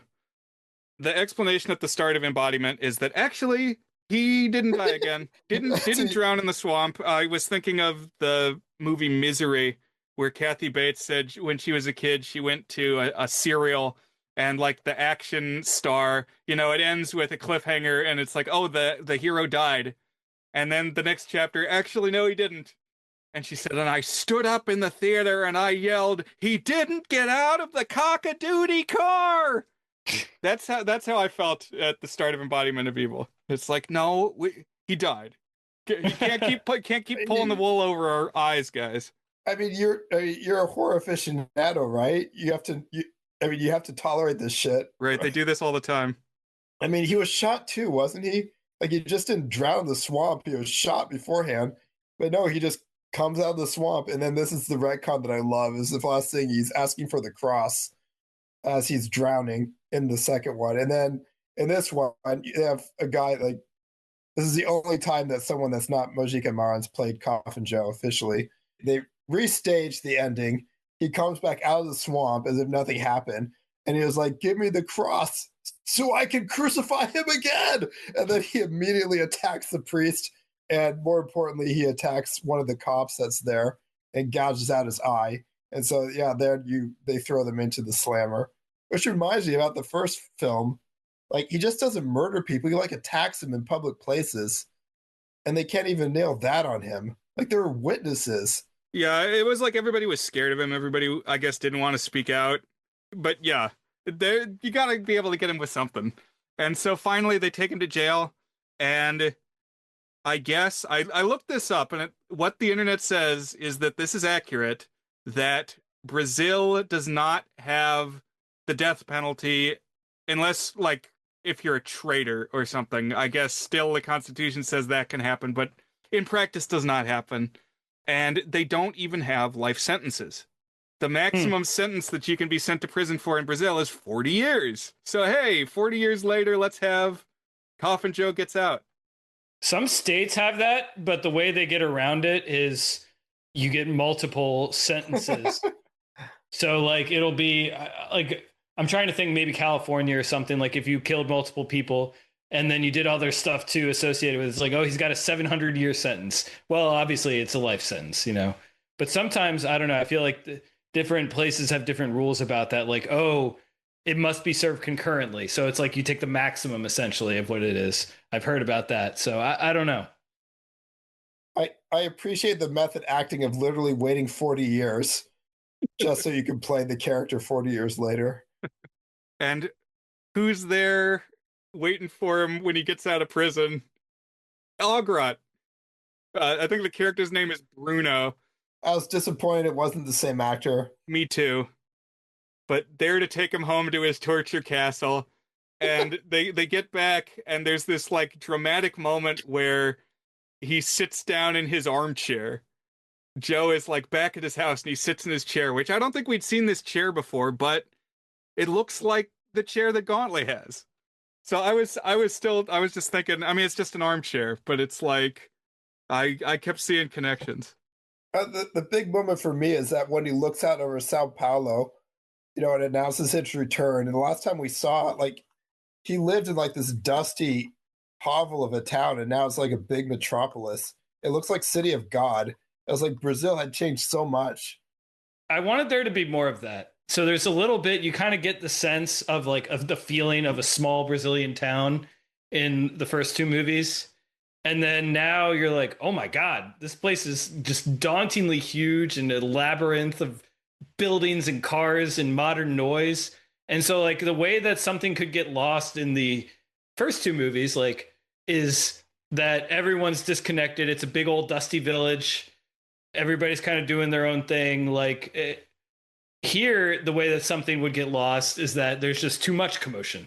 There's stuff everywhere. I don't know. It was like two different flavors of alienation. But if he's coming out of prison after 40 years and like his country has changed this much, maybe that's some subtext for why he goes more nuts than he did in the first two movies here. But I kind of wanted him to like reckon with that more. Like, I would have been most interested in this movie if it was him talking about his thoughts. I know like people say, shut up, dude, do your crazy horror stuff. But I want to know, what is Coffin Joe thinking? How is he processing aging? Right. Given that he still hasn't had a kid, you know? Looking back on his life, what it kind of made me think of this moment is there's a movie from the 70s called Time After Time where Jack the Ripper climbs aboard H.G. Wells's time machine and he comes to 1979 and he's reckoning with all the technological changes and the industrial evolutions. Oh, and you know who plays him is Jack Warner, who was the manservant on Titanic, and he was the teacher in Scream 2. But he says, when I left, I was a monster, but here, I'm an amateur. And I think they could have milked an angle like that with Coffin Joe in 2008. Because, 2008 is the height of torture porn. It's like we'd had annual Saw chapters for 4 years before this, and we'd had Hostel 1 and Hostel 2. And it's like him coming back to like leave his stamp on the genre again. You could definitely see the exploitation filmmaker in this one. And I guess another thing I had forgotten to mention is that during the 80s, when he stopped making, he kept making horror films more or less, but he also made like porn, for real porn. So he has two distinctions in Brazilian cinema history. He's the director of the first Brazilian horror movie, and he's also the director of the first Brazilian film to feature a woman having sex with an animal. In the documentary, they seem quite proud of that. Yeah. Yeah. Yeah. Okay, the title of the film is 24 Hours of Blazing Sex, or Explicit Sex, according to Letterboxd. And Mojica Marins said he didn't have a choice. He needed money, and he didn't really want to do it. And I'm a little suspicious. I think this guy is a provocateur, and you see some of that with like the torture sequences in this film. It's hard to reconstitute the plot. Right, but it's like the whole middle third of the movie is just a montage of torture scenes. I wasn't even sure what was going on. He has more than just Bruno now. He has like four people who are. This is also tying in the fact of a lot of his films, a lot of the off films interrogate Coffin Joe's place in society. And so you have these four people who are big Coffin Joe fans, and they're willing to serve him until death. Two of whom are leather-clad women. So it's like, there you go. What's wrong with these two women? And maybe there's nothing wrong with them. Do we see them in the end? Are they in the end? They might be part of the group at the end. I was confused, but they might be there. Yes, there are a number of women in the ending scene. Maybe they're there. Maybe they're fine. But he finally figured out that you can impregnate more than one woman at one time. It took him a while to get that. And there's also another woman who is, again, we have the Roma, her recurring figures in his filmography, not just Coffin Joe. It seems quite taken with him, but her aunts her aunts don't want her to have anything to do with Coffin Joe, and then he kills them. So you don't know how exactly. You just said, I killed your aunts, and they're just up there hanging in the rafters. This is one of the great scenes, one of the great non-torture scenes. They have sex, but then they're drowned in the blood of the ants falling from the rafters, and was probably a hallucination. I'm guessing. But I wanted more of that and less of the actual torture sequences, some of which were nice practical effects, but yeah, there's a lot of gnarliness, and I kind of lost my bearings here. it was, I thought, clear to me that he's trying to like flex a little bit, be like, see, I can do the Saw stuff. I can do this level of practical effects. I'm not out of the loop. He like pulls off somebody's scalp. His lawyer, his former lawyer, and I was like, Yeah. "What? She defended you, and you're killing her?" But probably because she led the. Okay, we have to talk about the villains. Like the first villain is a maniac cop. Well, are they villains? I guess. The antagonist. Yes. I mean, he shoots. One of the reasons Joe hates him is he shoots a kid. Okay. He's not a hero. That's true. One of the few villains that's like he's a diehard Catholic. Like he has a statues of certain saints. He venerates certain saints more than others. And his brother, I think, is the one whose eye was gouged out by Joe, and so he's on his tail too. And it's mostly this one cop who is maniacally like obsessed with chasing down Joe. And he's kind of the first antagonist. He goes to the lawyer gives up his position, and then like they try to take him, and then he captures them and tortures them to death. A lot of the torture scenes, they don't like. I've never seen a Saw or Hostel. I don't know. They're not so long. I mean, they shot the practical effect and then they move on. So I don't know if that's an improvement on Saw or Hostel. Which is like, I'm not interested in torture porn, but like I was interested in it when it was weird. Like he captures one woman who is an out and proud eugenicist, and he gives her.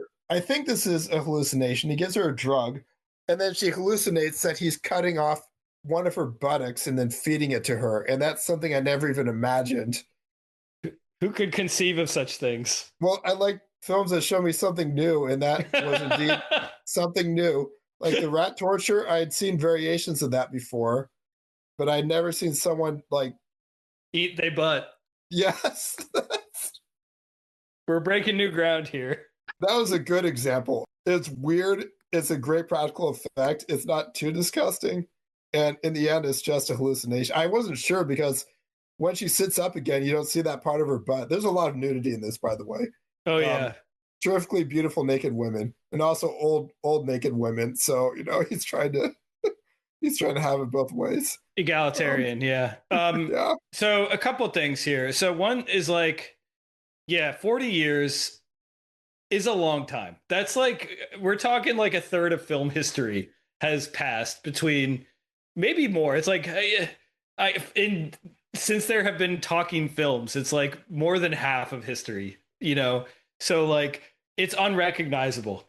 It looks totally different. Not only is like the setting that we talked about, what we see of Brazil is different, but it's this kind of digital photography that has gone out of style, or at least it tends to look a little different now. Like this was early, like everybody had a digital camera era look. I found it rather ugly. It's ugly. It's an ugly film. And yes, not just has like, so we talked about how at least I expressed that the first two do more there's especially the first one does more with not necessarily suggestion, but like only having a little bit of stuff and making you really feel that. And like when it uses it, it has a really big impact.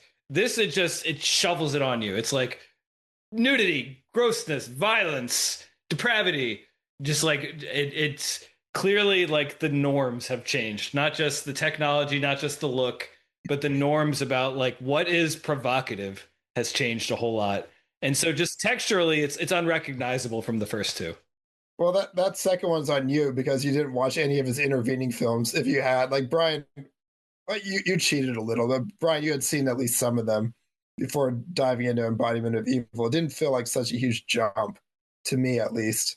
Yeah, there's several things that I really like about Embodiment of Evil and see as connected to the first two. One thing is they have victims from the first two films come back, and I don't think it's the same actors, but they're supposed to be the same characters, and the way that it's presented is they are in black and white.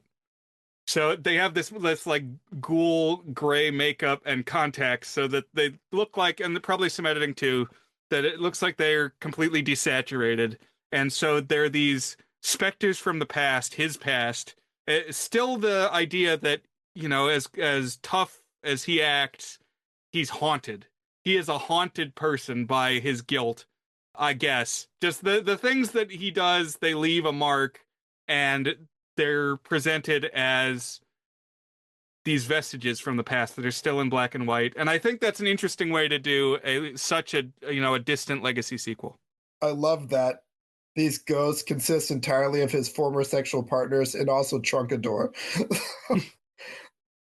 So I love, like, I smiled, I grinned so, like, from ear to ear when I saw Trunkador come back, and I was like, they remembered him. Even though the film is ugly as sin, at least it's not a pointless retread of the first two. Mm-hmm. I'm not sure how I felt about the ghost, because that's where you start to get into legacy sequel territory. I was like, remember this thing that you like? This is a continuation of that. It was like the rest of the film is going, like, it's trying to do something in continuity, but something new. And the ghost, I mean, I do like the idea that Joe's a haunted man. So I am divided on this. And legacy sequels weren't really a big thing yet. I mean, Indiana Jones came out the fourth one came out the same year, which felt like was kind of starting a trend. I guess you could say the Star Wars prequels were legacy sequels, but I feel like they're somewhere in between. That wasn't really a common thing like it is nowadays. Right. So in another way, this movie is kind of a trendsetter. It's not influencing anything, but it's prophetic. Mm-hmm. It's anticipating things that are about to happen. Right. And I like also these villains, these antagonists that he's up against. One is a cop and one is a priest. The priest, the son of the doctor killed in the first one.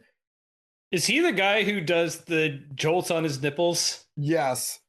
So he's like, first of all, every actor is like way overacting. They're all over the top. They're always yelling. And this guy's name is Eugenio. And like he tortures himself by electrocuting his nipples. He wants to kill Coffin Joe, but he has a crucifix, which is also a spear. And he does battle with Coffin Joe the spear. And I thought this guy is a great villain. Yeah. So this is very comic booky. And I like the idea that Joe has always been comic booky and kind of, at least in the first movie, like everybody else in the society is more normal than he is. But what it takes to battle this like over the top figure is other over the top figures. It's like you got to kind of be larger than life to engage on his level. The line deliveries of Eugenio especially made me laugh much more than the cops over the top line deliveries. As at one point he takes out the Rite of Saint Cyprian. He says, I've got this, his special magic book that he's going to use to curse Coffin Joe when he finally gets, the better of him. And I think it's the first time Coffin Joe's been up against an explicitly clerical villain. I mean, you have the priest in the second one, but he's not really, like, he doesn't fight Coffin Joe. He's trying to get him to repent, as you would expect. For an atheist, he doesn't really battle church figures very much. It seems like he's almost battling forces of darkness as much, like Roma or witches or other, superstitious types. Mm-hmm. The climax of the movie, there's a confrontation between Joe and Eugenio in a haunted house dark ride at an amusement park. This was awesome. I really liked this. He bursts in there, this like cardboard castle with the tracks going through, and they start battling. He fights the cop first. The cop follows him into the ride. Joe gets to do one of his rants, and because the cop, like you said, has all these what is the word? Icons. It's like little statues of the saints. Are those icons? Is that what an icon is? No, an icon would be a painting. These are like figurines, they're statues. Okay. But, some of the things that some Protestant sects was like, we shouldn't have so many venerations of things Protestants beyond. Just straight up call them idols. He actually admits, yes, I'm an idolater.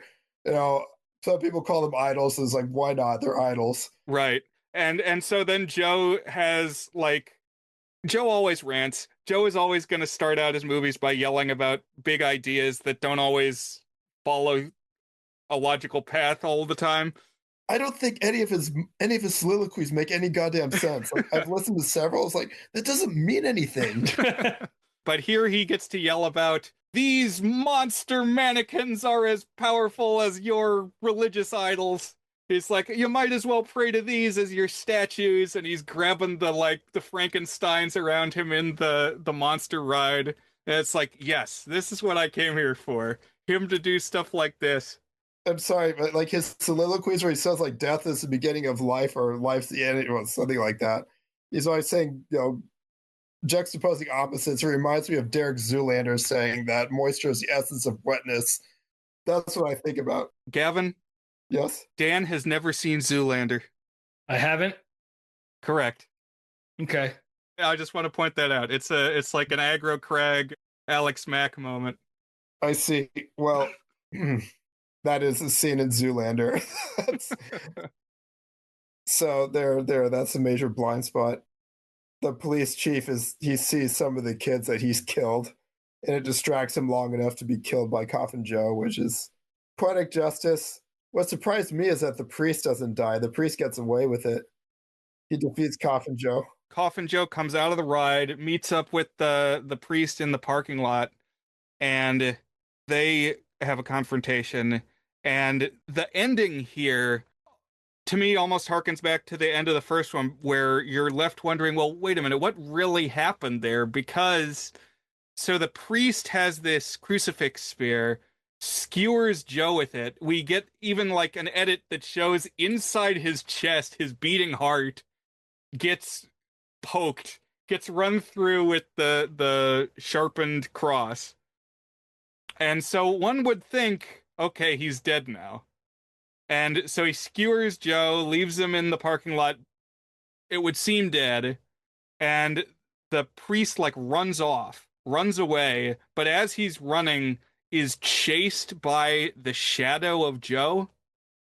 I think he's haunted by the fact that he just killed a man. That's how I interpreted it.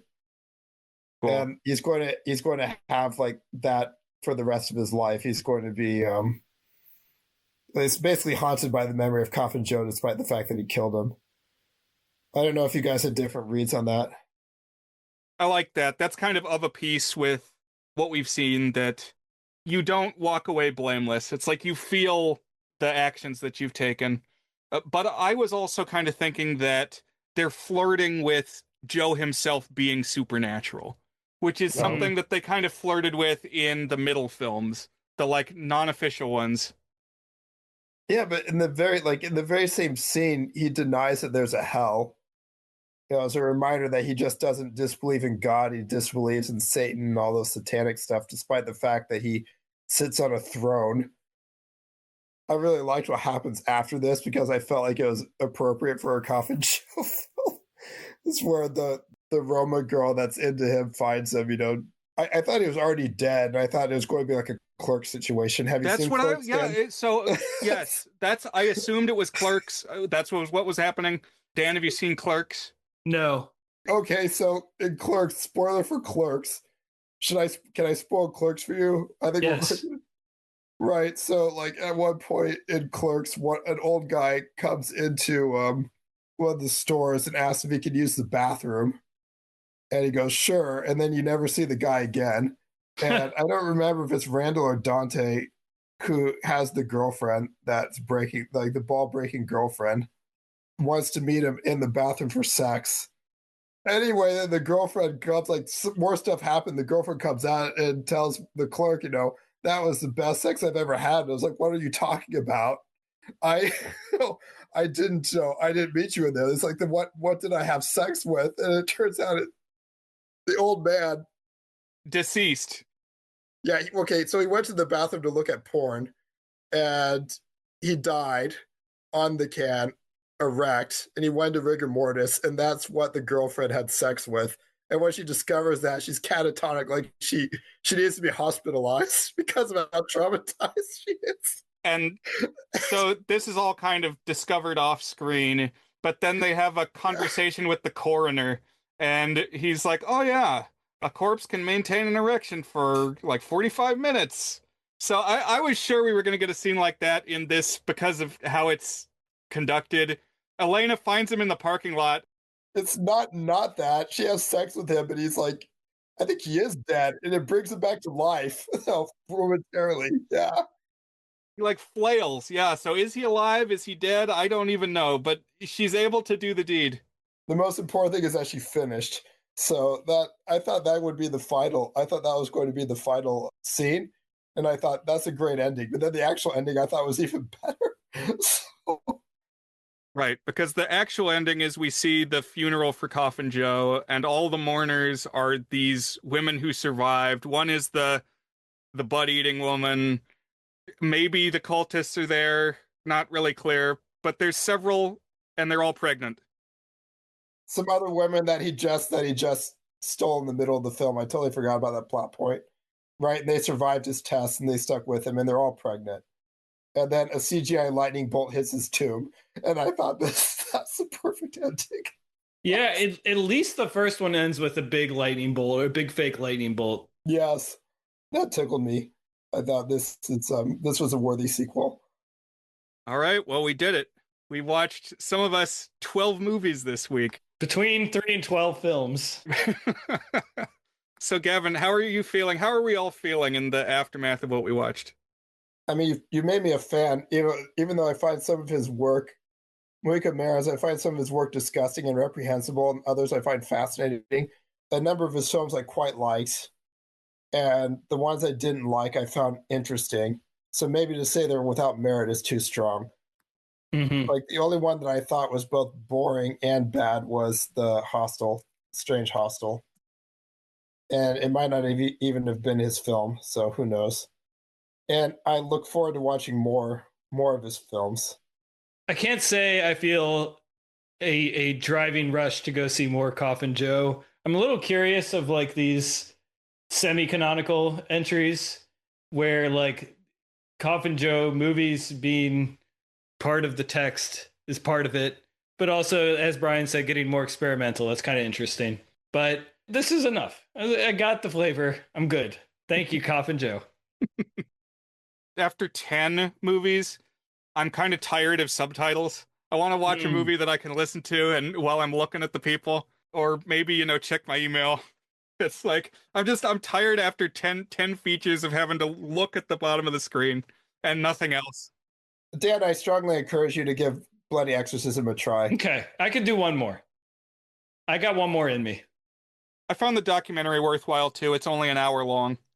Right, it'll show you some scenes of the others. It also will show you the acting class he gives, which felt like a cross between like a revival and an actual acting class where he's playing Coffin Joe and he's telling the people in the room to imagine they're in a plane and the plane is crashing and now they're in hell. And like everyone is screaming.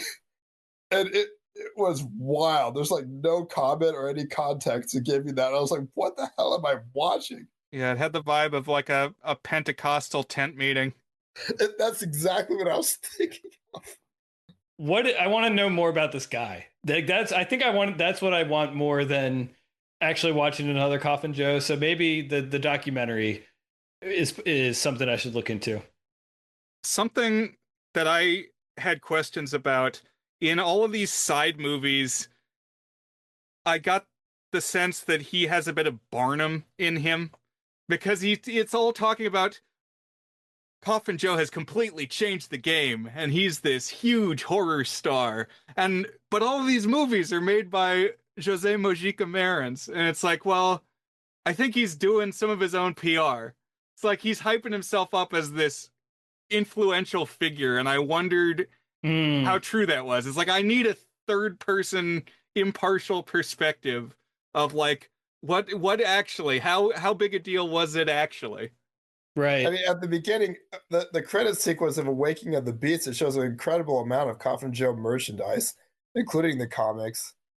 As I get the sense that he is kind of a big deal, but also, Mojica really liked to trumpet that. Like, there's a scene in Bloody Exorcism where he talks to one of his friends and he says, "Have you seen any of my recent films?" He goes, "Oh yeah, I saw Awakening of the Beast and End of Man. I thought they were both terrific." And I was like, "You shit."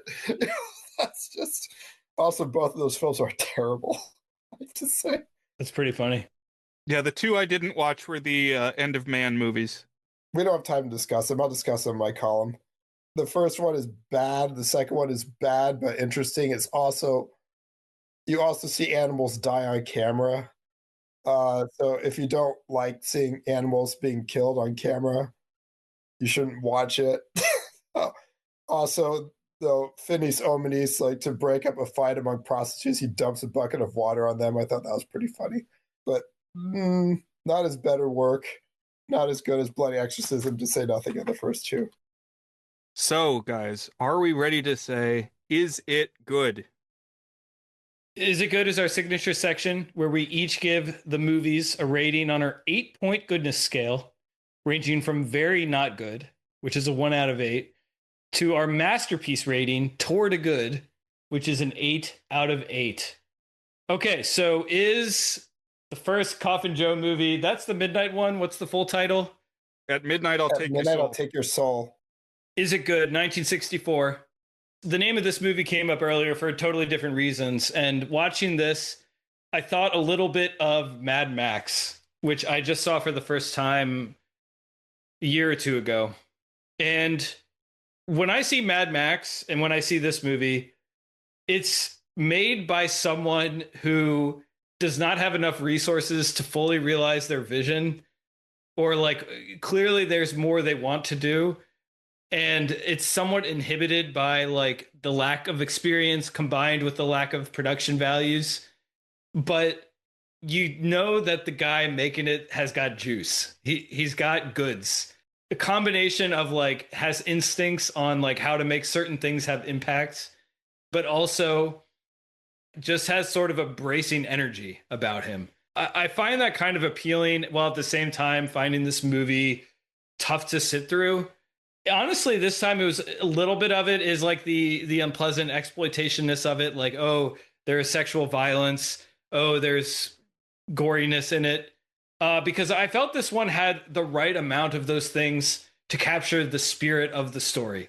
And no amount of sexual violence, of course, is anything you want to sit through. Even violence, I don't enjoy sitting through.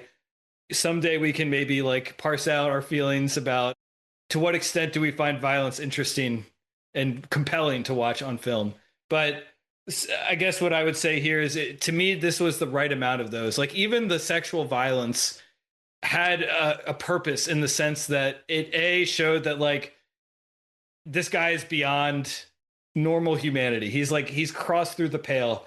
Like for us, that's kind of when we know someone has detached from their basic human instincts. You know, that's like not necessarily shorthand, but like this is not a sympathetic person.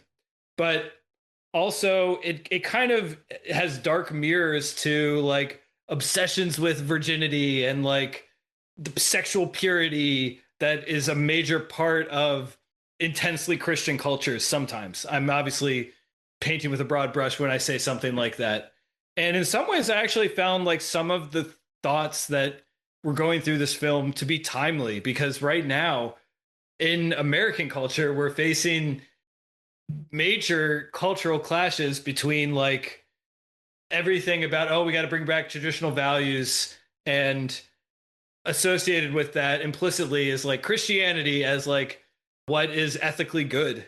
And in that we have this, on the other side, we have a resistance to that. And so it's not the same. It's not apples to apples. It's not like, oh, this is about Trump's America. I definitely would not say that, particularly because he's such an isolated and insular figure, Coffin Joe is. But I found it more interesting than like compelling. I know I'm rambling here, but I actually found this to be a rewarding watch, one provocative. It made me think a lot. And so like right when it ended, I was like, it's a 4. But now that I've sat on it for a day or two and kind of had the chance to air how many feelings and thoughts it provoked in me, I'm going to give it just like a barely passing grade 5 good, which is the same as what I gave Mad Max, by the way, Mad Max 1, where I was like, I'm not sure it's good, but like it provoked enough in me and I see enough here that I'm just going to like give it a courteous thumbs up, barely a thumbs up. So I'm going to give this one a 5 good. What about you, Gavin? To be honest, I had similar thoughts as you did. I was disturbed by the sexual violence in particular, not the regular violence. I like gore. I like violence in films, but the mistreatment of Teresina, who is, does not deserve the fate she's given. At least you don't see a whole lot. It's bad enough. The latent misogyny is kind of a repetitive film. And at first, like, I didn't like it, to be honest, after I first saw it. And then I saw more Coffin Joe films. and then I ran back and gave it a higher rating because it has a coherent narrative with a through line, and it's obviously a historically important film.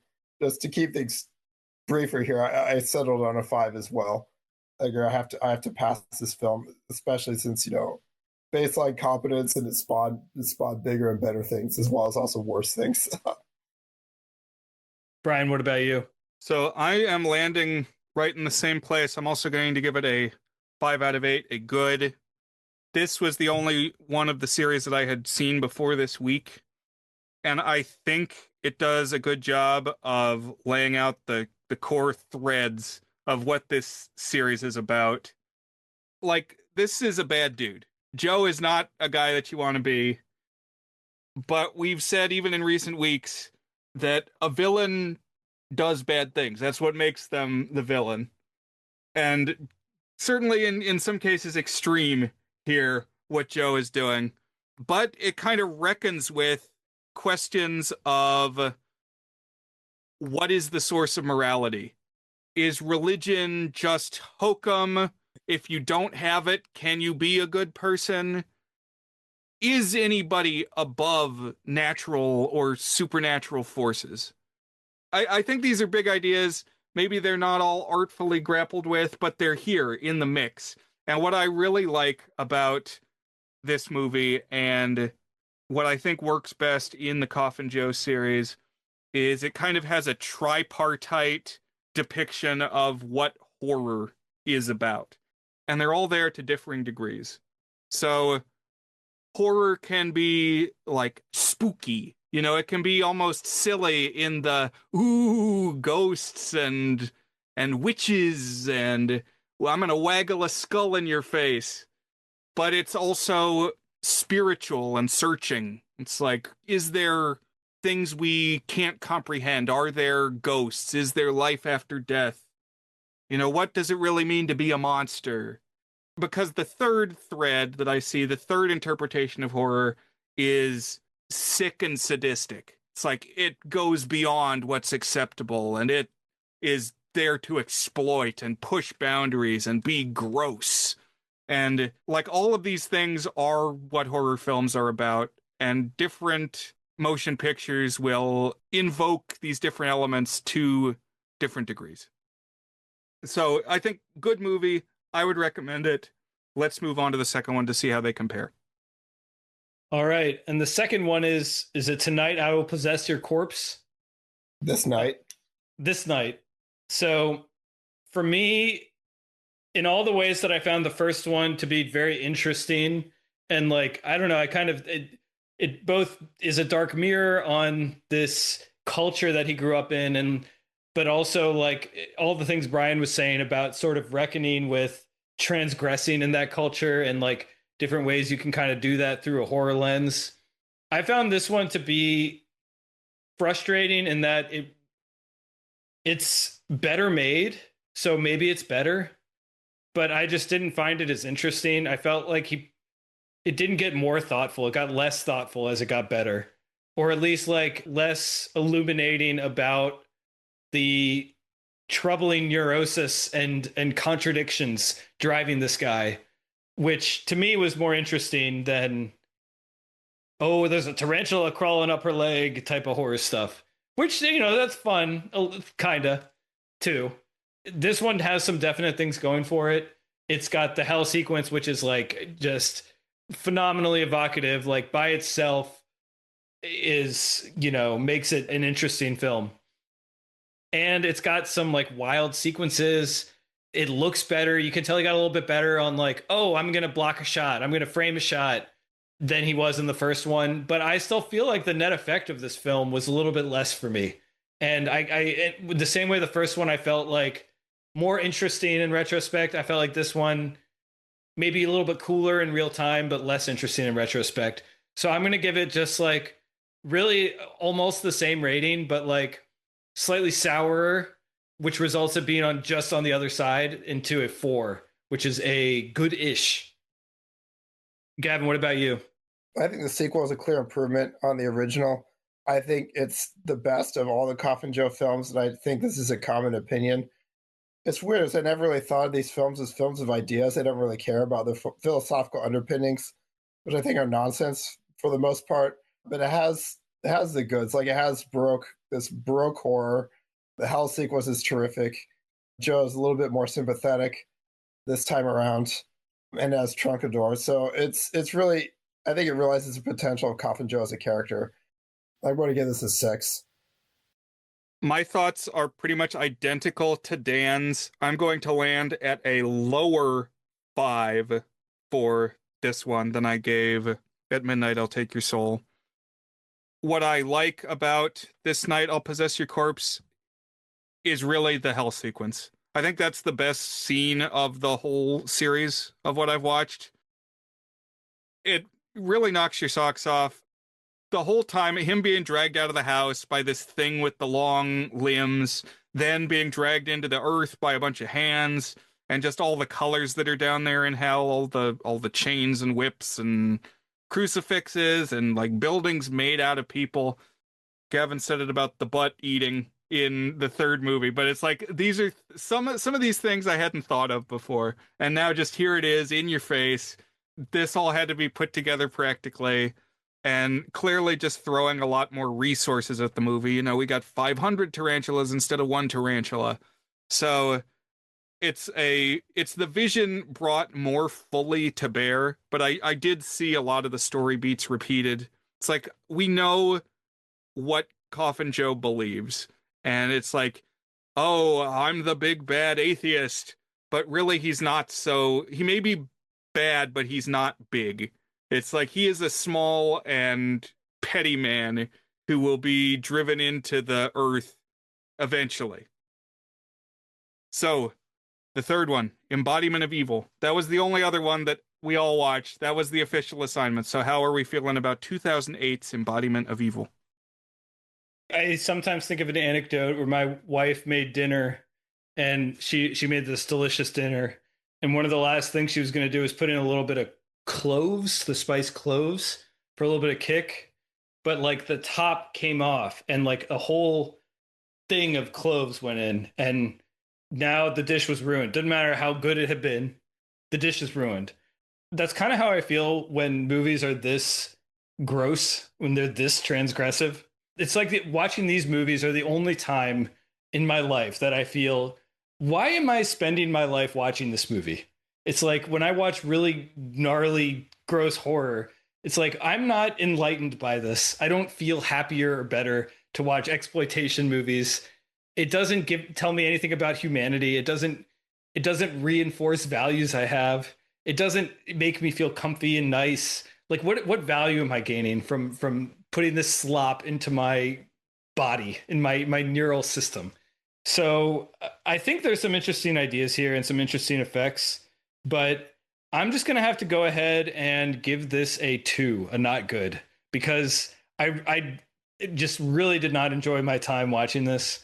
I didn't think it deepened the Coffin Joe story. Like, I kind of get it. It's like ultimate payoff and like it's closing the loop on some things. And like, oh, let's look how far this style of filmmaking has come in 40 years. But like that almost made me think less of what it was doing. So, you know, no hate to anybody who does find value in something like this, but I really didn't. So it's a not good for me. What about you, Gavin? I think it reflects a difference between someone who jumped to this from the second film and someone who watched all the intervening Coffin Joe films, which kind of inured me, I think, to what Mojica Marins was trying to do, which is épater the bourgeois. So strangely, I probably would have hated this film if I just watched it blind, but I didn't hate it. Like, it is deeply misogynistic, like most of his other films.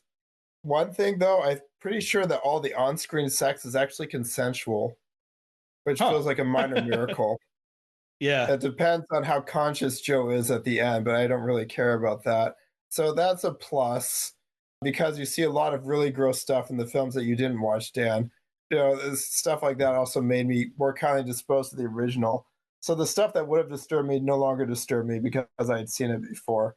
It just went harder. I just kind of like the idea that Mojica Marins got to tie off his own story, and there were plenty of things. Like, there's nothing I really I was kind of giddy watching this, and to be honest, I thought it was.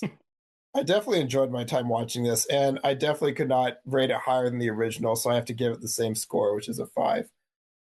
I'm somewhere in the middle of you two. I just lost my focus in the middle act of the movie, which is really just devoted to the torture stuff. It's not as gross as some of the things in some of the middle films.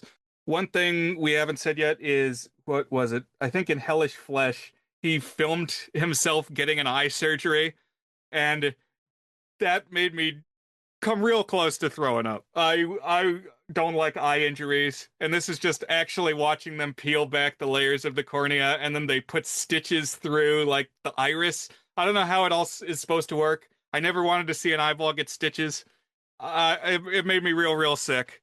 I didn't like that.